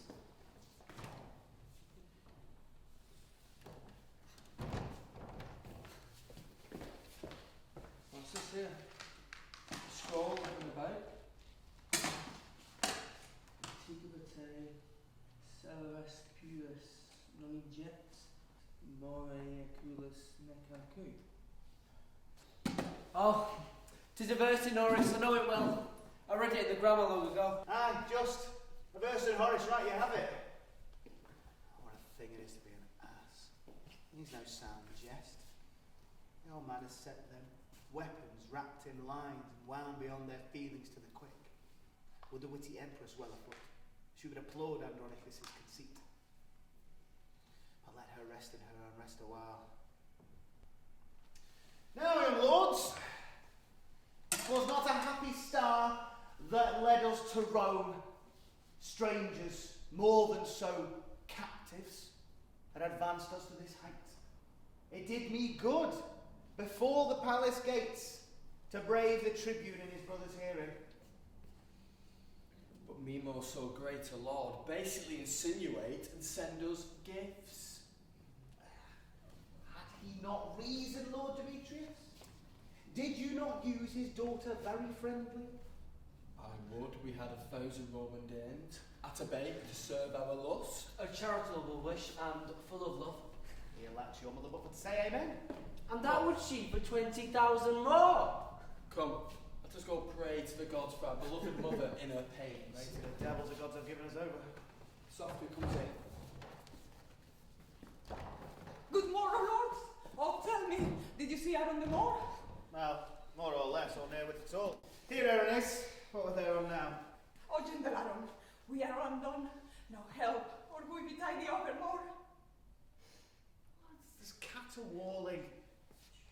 What is that rap and fumble in thy arms? Oh, that which I will hide from heaven's side. Our empress shame and stately Rome's disgrace. She's delivered, Lord. She's delivered. To whom? I mean, she's brought a bear. Well, God give her good rest. What has he delivered? What has he sent her? A devil. Well, she's a devil's dam, a joyful issue.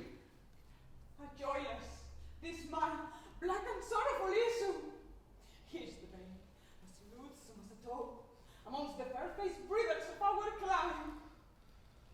The emperor sends it thee, thy stand thy sin, and bids thee gristle it with thy dagger's point. Zounds ye whore, is black so base a hue?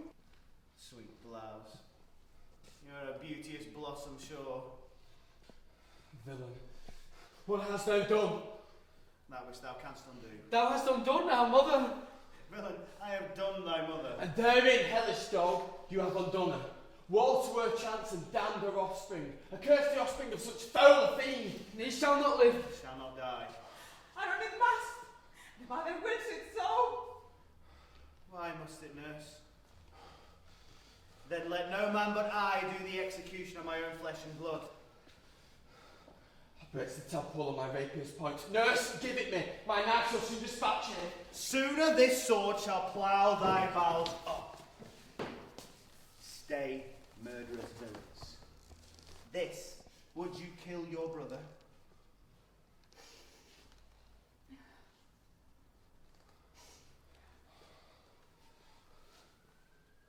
Now, by the burning tapers of the sky that shone so brightly when this boy was got, he dies upon my scimitar's sharp point that touches this, my firstborn son and heir.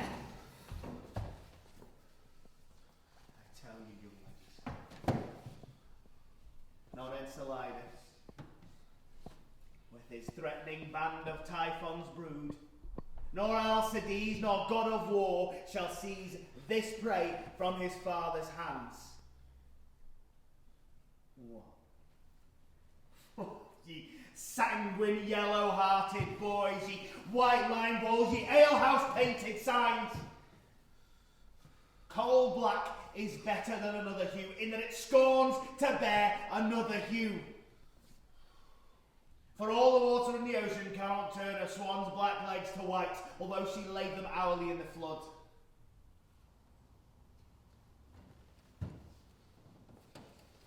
Tell the Empress from me that I'm of age to keep mine own.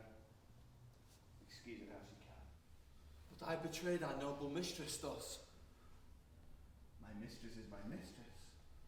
This myself. The vigour and picture of my youth. This, before all the world do I prefer.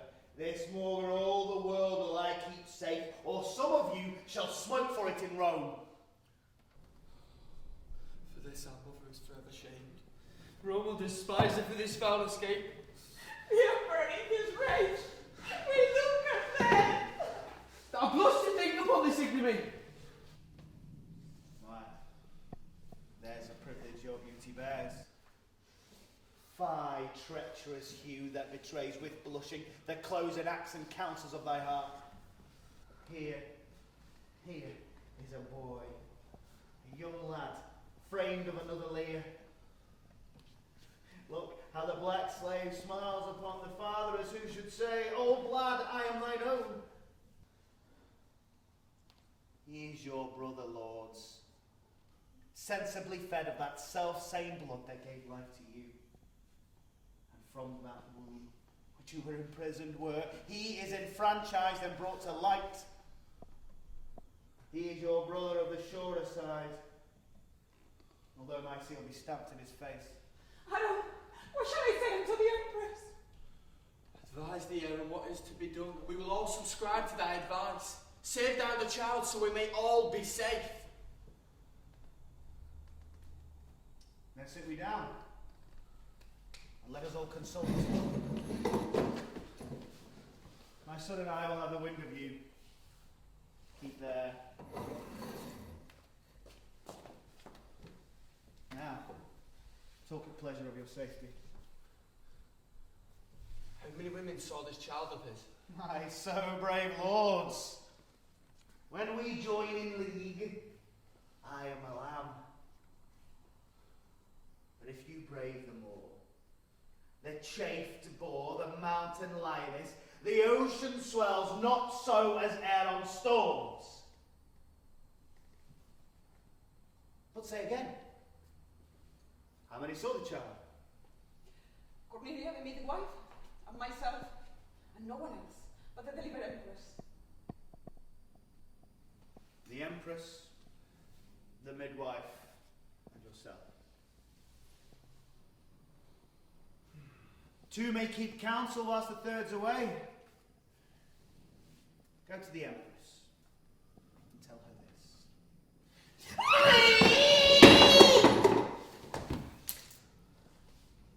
So cries a pig as prepared to the spit. What meanst thou, Errol? Wherefore did thou this? Oh, Lord, sir, 'tis a deed of policy. Shall she live to betray this guilt of ours? A long-tongued babbling gossip? No, lords, no. And now, be it known to you, my full intent. Not far one Mooley lives, my countryman.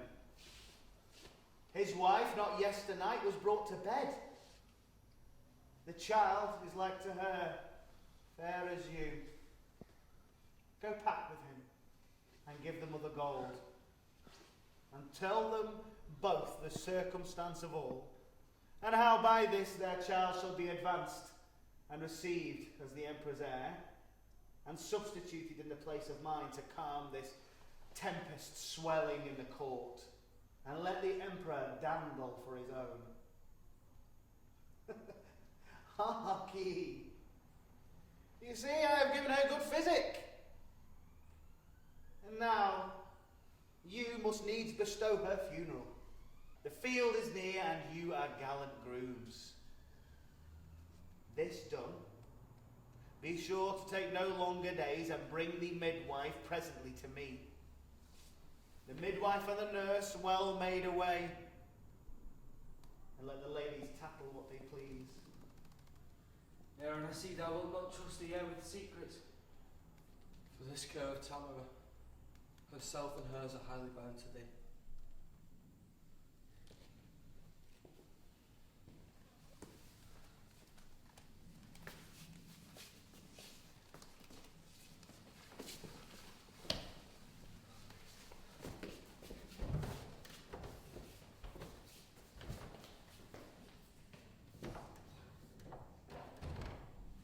Now to the Goths, swift as swallow flies, to dispose of this treasure in mine arms, and secretly greet the Empress's friends. Come along, you thick-lipped slave, I'll bear you hence, for it is you that puts us to our shifts.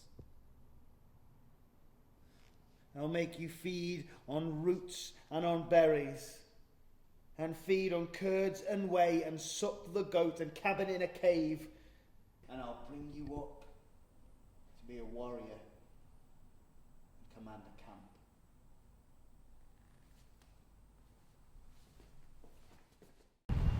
Come! Come! This way! She's there, straight. Tenus Astrea reliquit. Be you remembered, Marcus? She's gone! She's fled, sir. Take to your tools.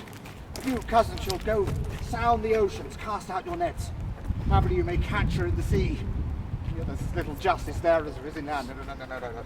Publius Sempronius, 'tis you must do it.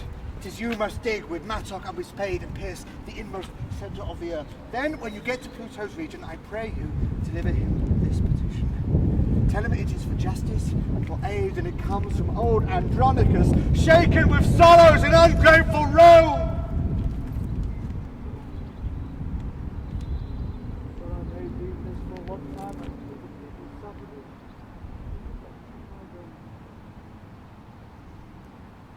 Go!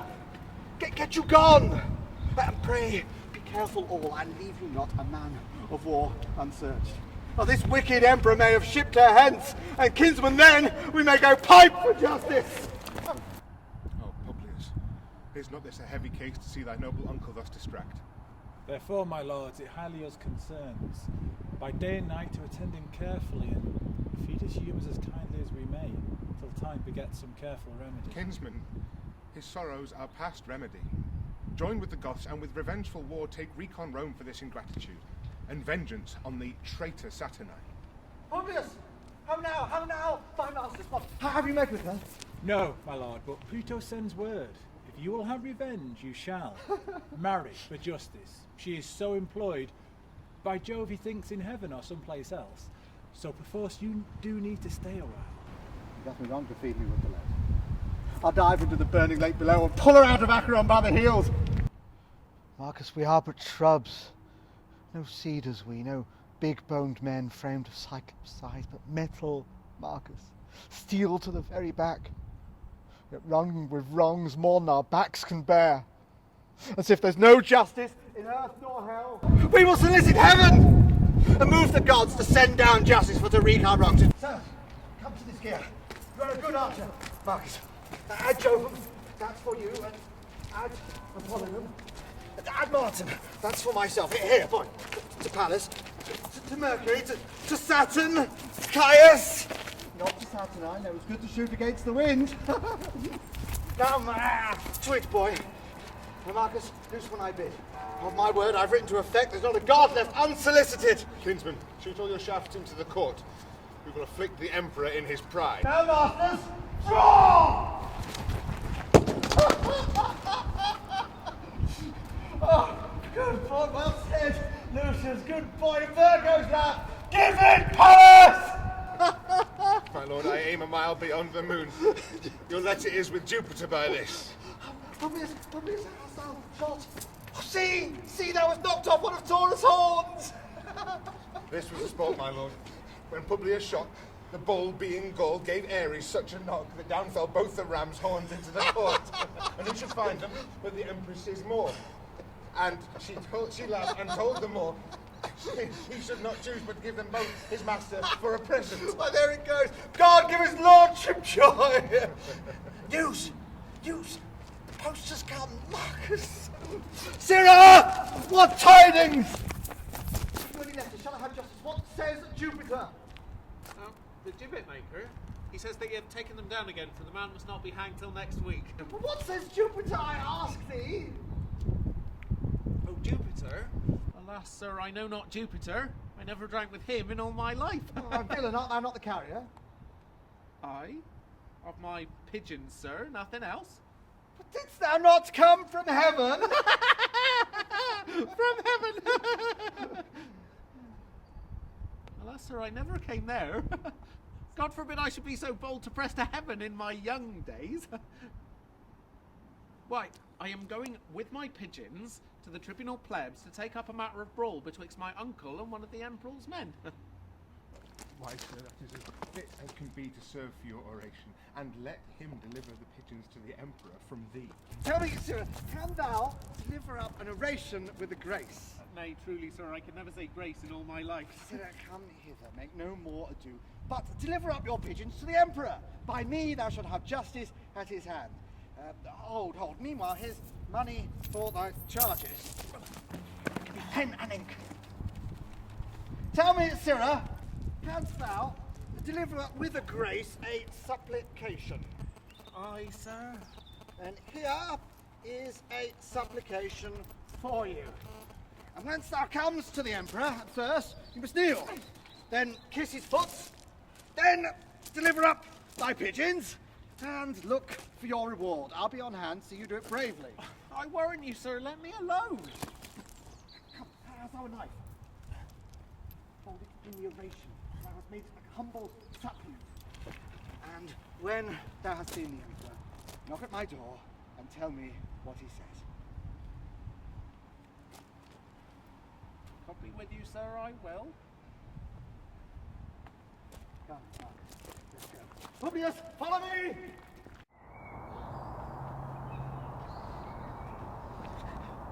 Why, lords, what wrongs are these? Was ever seen an emperor in Rome thus overborne, troubled, confronted thus, and for the extent of equal justice used in such contempt?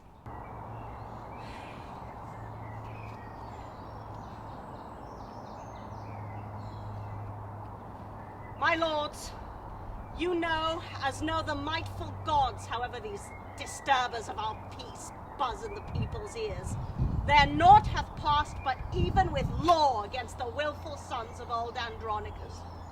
And what and if his sorrows have so overwhelmed his wits? Shall we be thus afflicted in his reeks, his fits, his frenzies, his bitterness? And now he writes to heaven for his redress. See, here's to Jove, here's to Mercury, here's to Apollo, this to the god of war. Sweet scrolls to fly about the streets of Rome. What's this but libeling against the Senate and blazoning our injustice everywhere? A goodly humour, is it not, my lords? As who would say in Rome no justice were? If I live, his feigned ecstasy shall be no shelter to these outrages, but he and his shall know that justice lives in Saturninus' health, whom if she sleep, he'll so awake as she in fury shall cut off the proud conspirator that lives. My gracious lord, my lovely Saturnine, lord of my life, commander of my thoughts, calm thee, and bear the faults of Titus' age, the effects of sorrow for his valiant sons, whose loss hath pierced him deep, scarred his heart, and rather comfort his distressed plight than prosecute the meanest of the best for these contempts. Why thus? It shall become high-witted Tamara to gloze withal. But Titus, I have touched thee to the quick, thy lifeblood out. If Aaron now be wise, then is all safe, the anchor in the port. How now, good fellow, wouldst thou speak with us? Yes, forsooth, and your mistress-ship be imperial. Empress I am, but yonder sits the emperor. 'Tis he.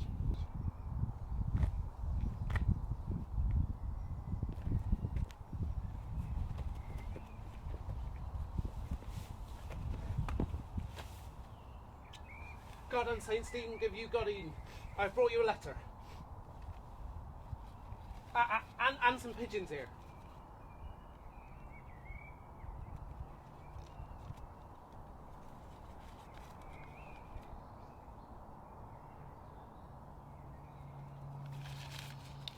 Go take him away.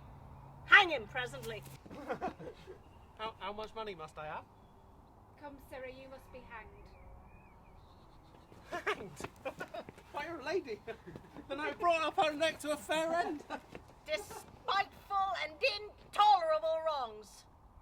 Shall I endure this monstrous villainy? I know from whence this same device proceeds. As if his traitorous sons that died by law for murder of our brother have by my means been butchered wrongfully. Go drag the villain hither by the hair. Nor age nor honour shall shape privilege for this proud mock.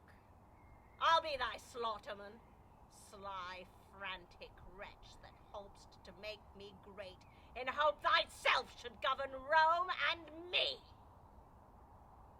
What news with thee, Emilius? My lord, Rome never had more cause.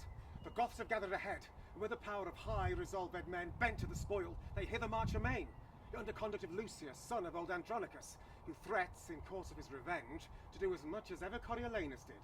It's warlike Lucius, general of the Goths. His tidings dip me, and I hang the head as flowers with frost, or grass beat down with storms. Aye, now begins our sorrows to approach. Is he the common people love so much? Myself hath often heard them say, when I have walked like a private man, that Lucius' banishment was wrongfully, and they have wished that Lucius were their emperor. Why should you fear? Is not your city strong? Aye, but the citizens favour Lucius and will revolt from me to succour him. King, be thy thoughts imperious like thy name. Is the sun dim that gnats do fly in it? The eagle suffers little birds to sing, and is not careful what they mean thereby, knowing that with the shadow of his wings he can at pleasure stint their melody. Even so mayest thou the giddy men of Rome. Then cheer thy spirit, for know thou, Emperor, I will enchant the old Andronicus with words more sweet, yet more dangerous than baits to fish or honey stalks to sheep. When the one is wounded with the bait, the other rotted with delicious feed. But he will not entreat his son for us. If Tamara entreat him, then he will, for I can smooth and fill his aged ears with golden promises that were his heart almost impregnable. His old ears deaf, yet should both ear and heart obey my tongue. Then go. Go thou before to be our ambassador. Say that the Emperor requests a parley of warlike Lucius, and appoint the meeting even at his father's house, the old Andronicus. Emilius, do this message honourably, and if he ask for hostage for his safety, bid him demand what pledge will please him best. Your bidding shall I do effectually. Now, will I to that old Andronicus, and temper him with all the art I have, to pluck proud Lucius from the warlike gods. And now, sweet Emperor, be blithe again, and bury all thy fear in my devices. And go successively and plead to him. Approved warriors and my faithful friends, I have received a letter from great Rome which signifies what hate they bear their emperor and how desirous of our sight they are.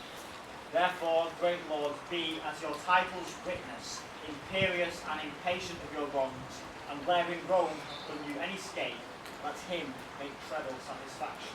Brave slip, sprung from the great Andronicus, whose name was once our terror, but now our comfort, and whose high exploits and honourable deeds Rome requites with foul contempt. So be brave in us. We will follow where thou leadst, like stinging bees in the hottest summer's day, led by our master to the flowered fields, and be avenged on cursed Tamara. I humbly thank him. I thank you all, but who comes here led by a lusty Goth? Renowned Lucius, from our troops I strayed, and gazed upon a ruinous monastery. And as I earnestly did fix mine eye upon the wasted building, suddenly I heard a child cry underneath a wall. I made unto the noise, when soon I heard the crying babe controlled with this discourse. Peace, tawny slave, half me and half thy dam. Did not thy hue bewray, whose brat thou art? But nature lent thee but thy mother's look. Villain, thou mightst have been an emperor. But where the cow and bull are both milk white, they never do beget a coal-black calf. Peace, villain, peace. Even thus he rates the day. For I must bear thee to a trusty Goth, who, when thou knowest who are the emperor's babe, will know thee dearly for thy mother's sake. With this, with weapon drawn, I rushed upon him, surprised him suddenly, and brought him hither, to use as you think needful of the man. Oh, worthy Goth, this is the incarnate devil that robbed Andronicus of his good hand. This is the pearl that pleased your emperor's eye, and here the base fruit of her burning lust. Say, warm-eyed slave, whither wouldst thou convey this glowing image of thy fiend-like face? Why does not speak? What, deaf? Not a word? Behold the soldiers, hang him from this tree, and by his side is fruit of bastardy.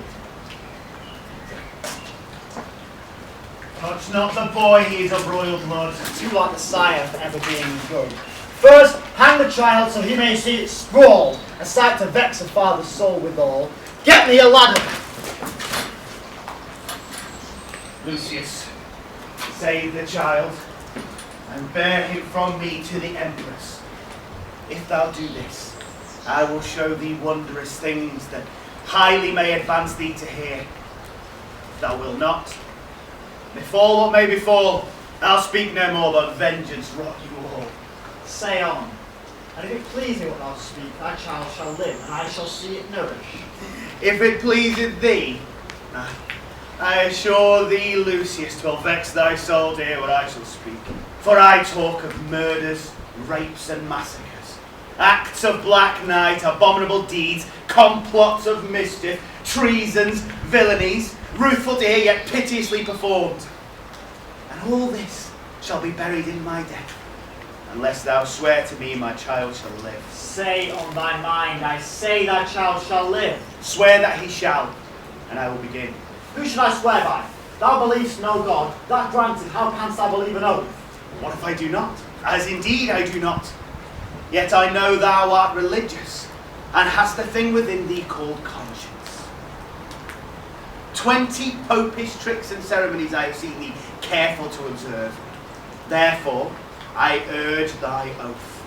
For I know an idiot holds a bauble for a god and keeps the oath to that which God he swears. This I urge thee. Thou must swear upon that same God, what God sware it be that thou adorest and hast in reverence, to save my child, nurse and bring him up, or else I'll discover more to thee. Even by my God, I swear to thee I will. First, know thou I begot him on the Empress. Most insatiate and luxurious woman. Tard, Lucius, this was but a deed of charity. It was her 2 sons that killed Bassianus. They cut thy sister's tongue and ravished her, and cut her hands and trimmed her as thou sawest. Oh, detestable villain, callest thou that trimming? Well, she was washed and cut and trimmed for sport by them that had the doing of it. Oh, barbarous beastly villains like thyself. Indeed, I was their tutor to instruct. Their codding spirit had they of their mother, as sure a card as ever won the set. That bloody mind they had of me, as sure a dog as ever won at head. Well, let my deeds be witness of my worth. I trained thy brethren to that piteous hole where the corpse of Bassianus lay. I wrote the letter that thy father found, and hid the gold within that letter mentioned, confederate with the queen and her 2 sons. I cheated thy father for his hand, and when I had it, drew myself apart, and almost broke my heart in extreme laughter. I pried myself through the crevice of a wall, when, for his hand, he had his 2 sons' heads, beheld his tears, and laughed so heartily that mine eyes were rainy like to his. And when I told the Empress of this sport, she swooned almost at my pleasing tale, and for my tidings gave me 20 kisses. What? Canst thou say all this and never blush? Aye, as a black dog, as the saying is. Art thou not sorry for these heinous deeds? Aye, that I could not do 1,000 more. Even now I curse the day, yet I think few come within the compass of my curse, wherein I did not some notorious ill as kill a man or devise his death, ravish a maid or plot a way to do it, accuse some innocent and forswear myself, set deadly enmity between two friends, set fire to barns and haystacks, and bid the owners quench them with their tears. Oft have I digged up dead men from their graves, and set them upright against their dear friend's door. And almost when sorrow was forgot, on their skin, as on the bark of trees, I have carved with my knife, in Roman letters, let not your sorrow die, though I be dead. I have done 1,000 dreadful things as willingly as one would kill a fly. And nothing grieves me heartily indeed that I cannot do 10,000 more. Bring down the devil, for he must not die so sweet a death as hanging presently. If there be devils, would I were one, to live and burn in eternal fire, to have thy company in hell, to torment thee with my bitter tongue. Sirs, stop his mouth, let him speak no more. My lord, there is a messenger from Rome, desires to be admitted to your presence. Let him come near.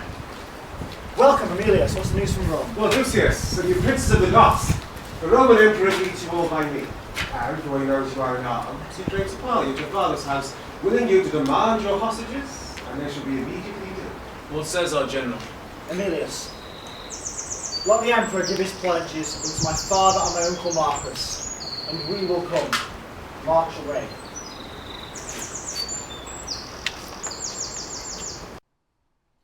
Thus in this strange and sad habiliment I will encounter with Andronicus, and tell him I am revenge sent from below to join with him and right his heinous wrongs.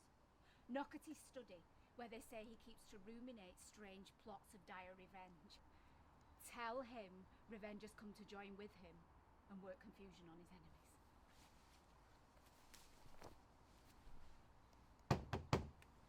Who doth molest my contemplation? Or is it a trick to make me open the door so that my sad decrees may fly away and all my study be to no effect? You are deceived, for what I mean to do, see here, in bloody lines I have set down, and what is written shall be executed. Titus, I am come to talk with thee. No, not a word. How can I grace my talk, wanting a hand to give it that accord? Thou hast the odds of me, therefore no more. If thou didst know me, thou wouldst talk with me. I am not mad.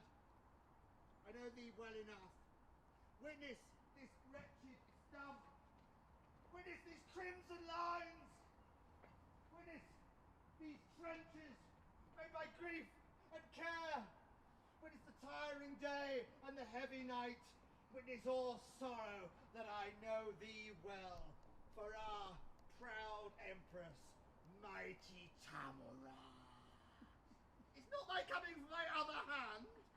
Now thou said man, I am not Tamara. She is thy enemy, and I thy friend. I am revenge, sent from the infernal kingdom to ease the gnawing vulture of thy mind, by working wreakful vengeance on thy foes. Come down, and welcome me to this world's light. Confer with me of murder and of death. There's not a hollow cave or lurking place, no vast obscurity or misty vale, where bloody murder or detested rape can catch for fear, but I will find them out. And in their ears tell them my dreadful name, Revenge, which makes the foul offender quake.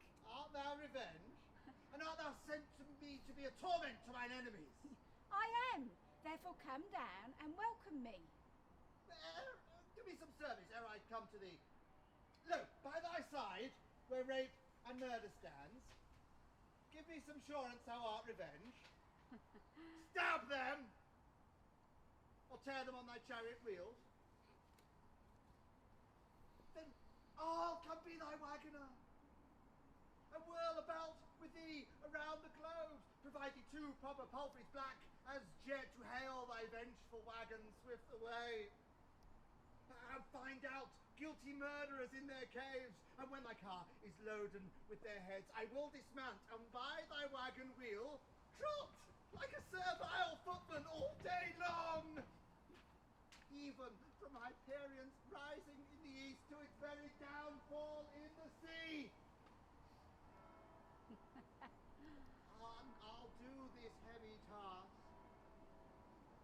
destroy, rapine, and murder there.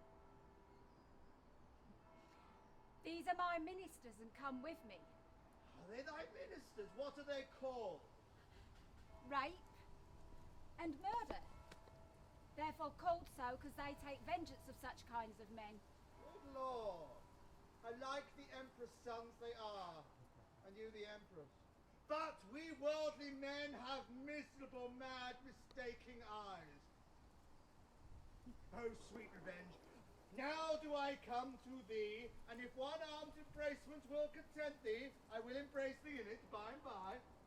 This clothing fits with his lunacy. Whate'er I forge to feed his brain-sick humours, do you uphold and maintain in your speeches. For now he firmly takes me for revenge. And being credulous in this mad thought, I'll make him send for Lucius his son, and whilst I at a banquet hold him sure, I'll find some cunning practice out of hand to scatter and disperse the giddy Goths, or at the least make them his enemies. See, here he comes, and I must ply my theme. Long have I been forlorn, and all for thee. Welcome, dread fury, to my woeful house. Rape and murder, you are welcome too. How like the Empress and her sons you are. Well are you fitted, had you but a more. Could not all Hevel afford you such a devil? But welcome as you are, what shall we do? What wouldst thou have us do, Andronicus? Show me a murderer and I'll deal with him. Show me anyone that I've done a rape and I shall be sent to be revenged on him. Show me 1,000 that have done thee wrong, and I will be revenged on them all. Look round about the wicked streets of Rome, and when thou find a man that's like thyself, good murder, stab him! He's a murderer! Go thou with him, and when it is their hap to find another that is like to thee, good rapine, stab him! He's a ravisher. Go thou with them to the Emperor's court, and there you'll find a queen, attended by a more. Well shalt thou know her by thine own proportions, for up and down she doth resemble thee. I pray on you, do on them some violent death, for they have been violent to me and mine. Well hast thou lessoned us, this shall we do. But would it please thee, good Andronicus, to send for Lucius thy thrice valiant son, who leads towards Rome a band of warlike Goths, and bid him come and banquet at thy house? When he is here, even at thy solemn feast, I will bring in the Empress and her sons, the Emperor himself and all thy foes. And at thy mercy shall they stoop and kneel, and on them shalt thou ease thy angry heart. What says Andronicus to this device? Marcus, my brother, 'tis sad Titus calls. Go, gentle brother, to thy nephew Lucius. Thou shalt inquire him out among the Goths. Bid him repair to me, and bring with him some of the chiefest princes of the Goths. Bid him encamp his soldiers where they are. Tell him the Emperor and the Empress too feast at my house, and he shall feast with them. This do thou for my love, and so let him, as he regards his aged father's life. This will I do, and soon return again. Now will I hence about my business and take my ministers along with me. Nay, nay, let rape and murder stay with me, or else I'll call my brother back and cleave to no revenge but Lucius.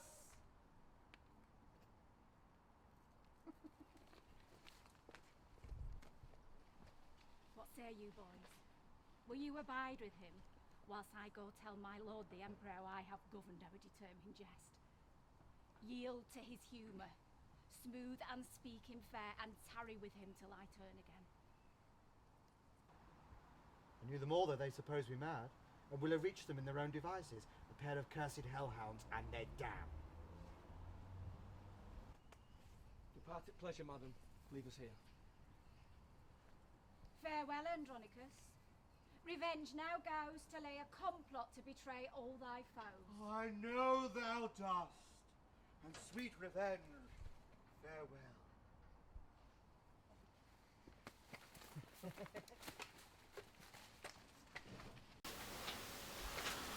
Tell us, old man, how shall we be employed? Tut, I have work enough for you to do. Publius, come hither. Caius, Valentine. What is your will? Know you, these two? The Emperor's sons, I take them, Clearon and Demetrius. Fie, Publius, thou art much deceived. For murder is one's name, and rape is the other's. Therefore bind them, gentle Publius.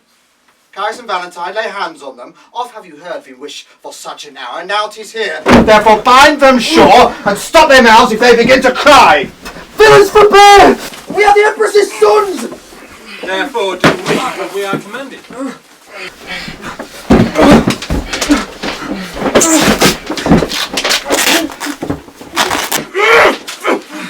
Shut close their mouths.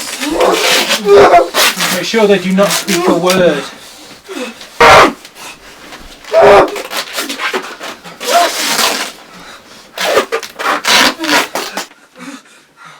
See sure.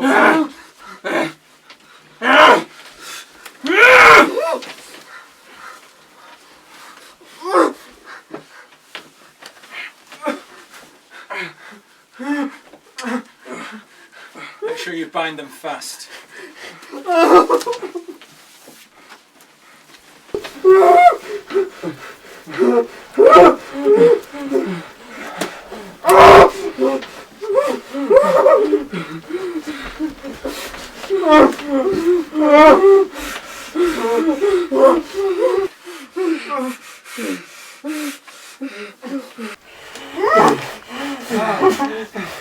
Come, Lavinia. See, thy foes are bound. Now let them hear what fearful words I utter. O villains, Chiron and Demetrius, here stands the spring whom you have stained with mud.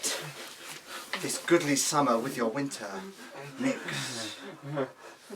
You killed our husband, and for that vile fault, two of her brothers were condemned to death. My hand cut off and made a merry jest. Both her sweet hands, her tongue, and that more dear than hands her tongue. Her spotless chastity, inhuman traitors you constrained and forced! What would you say if I should let you speak? Villains, for shame you could not beg for grace! Gracious, how I mean to mark you. This one hand left is yet to cut thy throats. Was that Lavinia, between her stumps, doth hold the basin that receives your guilty blood. You know your mother means to feast with me, calls herself revenge, thinks me mad. Hark, villain. I will grind your bones to dust, and with your blood in it I'll make a paste, and of that paste a coffin I will rear, and make two pasties of your shameful heads. Then bid this strumpet on hallowed dam, like to the earth, swallow her own entrance! This is the feast that I bid her to, and this the banquet she will forfeit on! For worse than Philomel, you used my daughter, and probably be revenge. Prepare your throat. Lavinia, come, receive them, and when that they are dead, I will go grind their bones to powder small, and with this hateful liquor temper it, and in that paste let their vile heads be baked.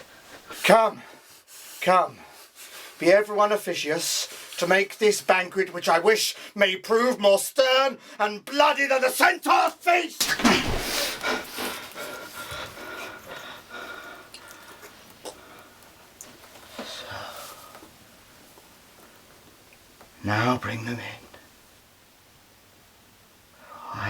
play the cook and set them ready against their mother comes. Uncle Marcus, since it is my father's mind that I repair to Rome, I am content. And ours with thine, befall what fortune may. Good uncle, take you in this barbarous Moor, this ravenous tiger, this accursed devil. Let him receive no sustenance. Fetter him till he be brought unto the Empress' face for testimony of her foul proceedings. And see the ambush of our friends be strong.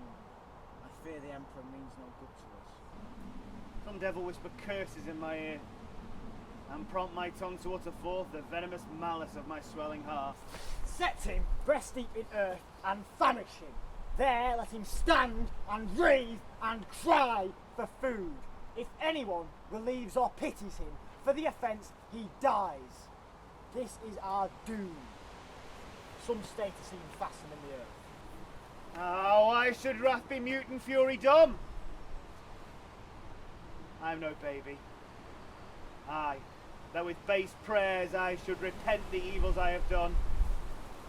10,000 worse than ever yet I did would I perform if I might have my will. If one good deed in all my life I do repent it from my very soul. Away, inhuman dog, unhallowed slave.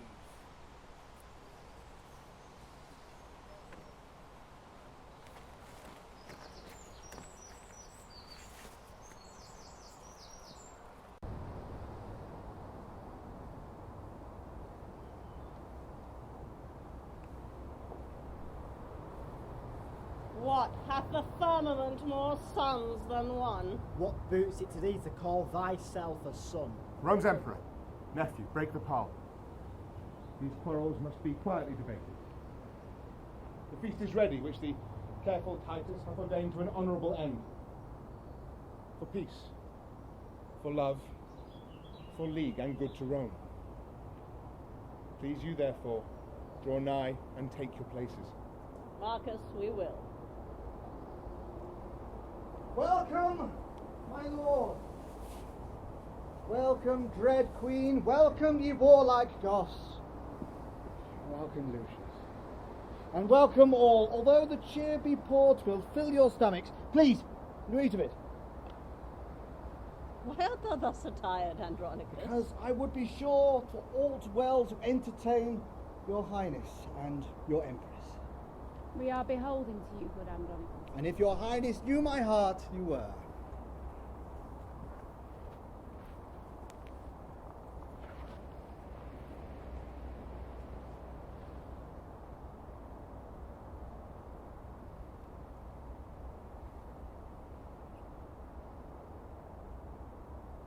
My lord the Emperor, resolve me this. Was it well done of rash Virginius to slay his daughter with his own right hand, because she was enforced, stained, and deflowered? It was, Andronicus. Your reason, mighty lord? So that the girl should not survive her shame, and by her presence still renew his sorrows. The reason, mighty, strong, and affectionate. A pattern, precedent, and lively warrant for me, most wretched, for a moment. Why? Silent. Am I shamed? Is thy shame her father's sorrow? What hast thou done, unnatural and unkind? Killed her for whom my tears have made me blind. For I am woeful as Virginius was, and have 1,000 times more cause than he to do this outrage. And now, it's done. What, was she ravished? Tell me who did the deed. Will it please you eat? Will it please your highness feed? Why hast thou slain thine only daughters? Not I. 'Twas Chiron and Demetrius. 'Twas they that ravished her and cut away her tongue, and 'twas they that did her all this wrong. Go fetch them hither to us presently. Why, they are here, both baked in this pie whereof their mother daintily hath fed, eating the flesh that she herself hath bred. It is true, 'tis true. Where is my knife's sharp point? Die, frantic wretch, for this accursed deed! Can a son's eye behold his father flee? And me from me, death to death.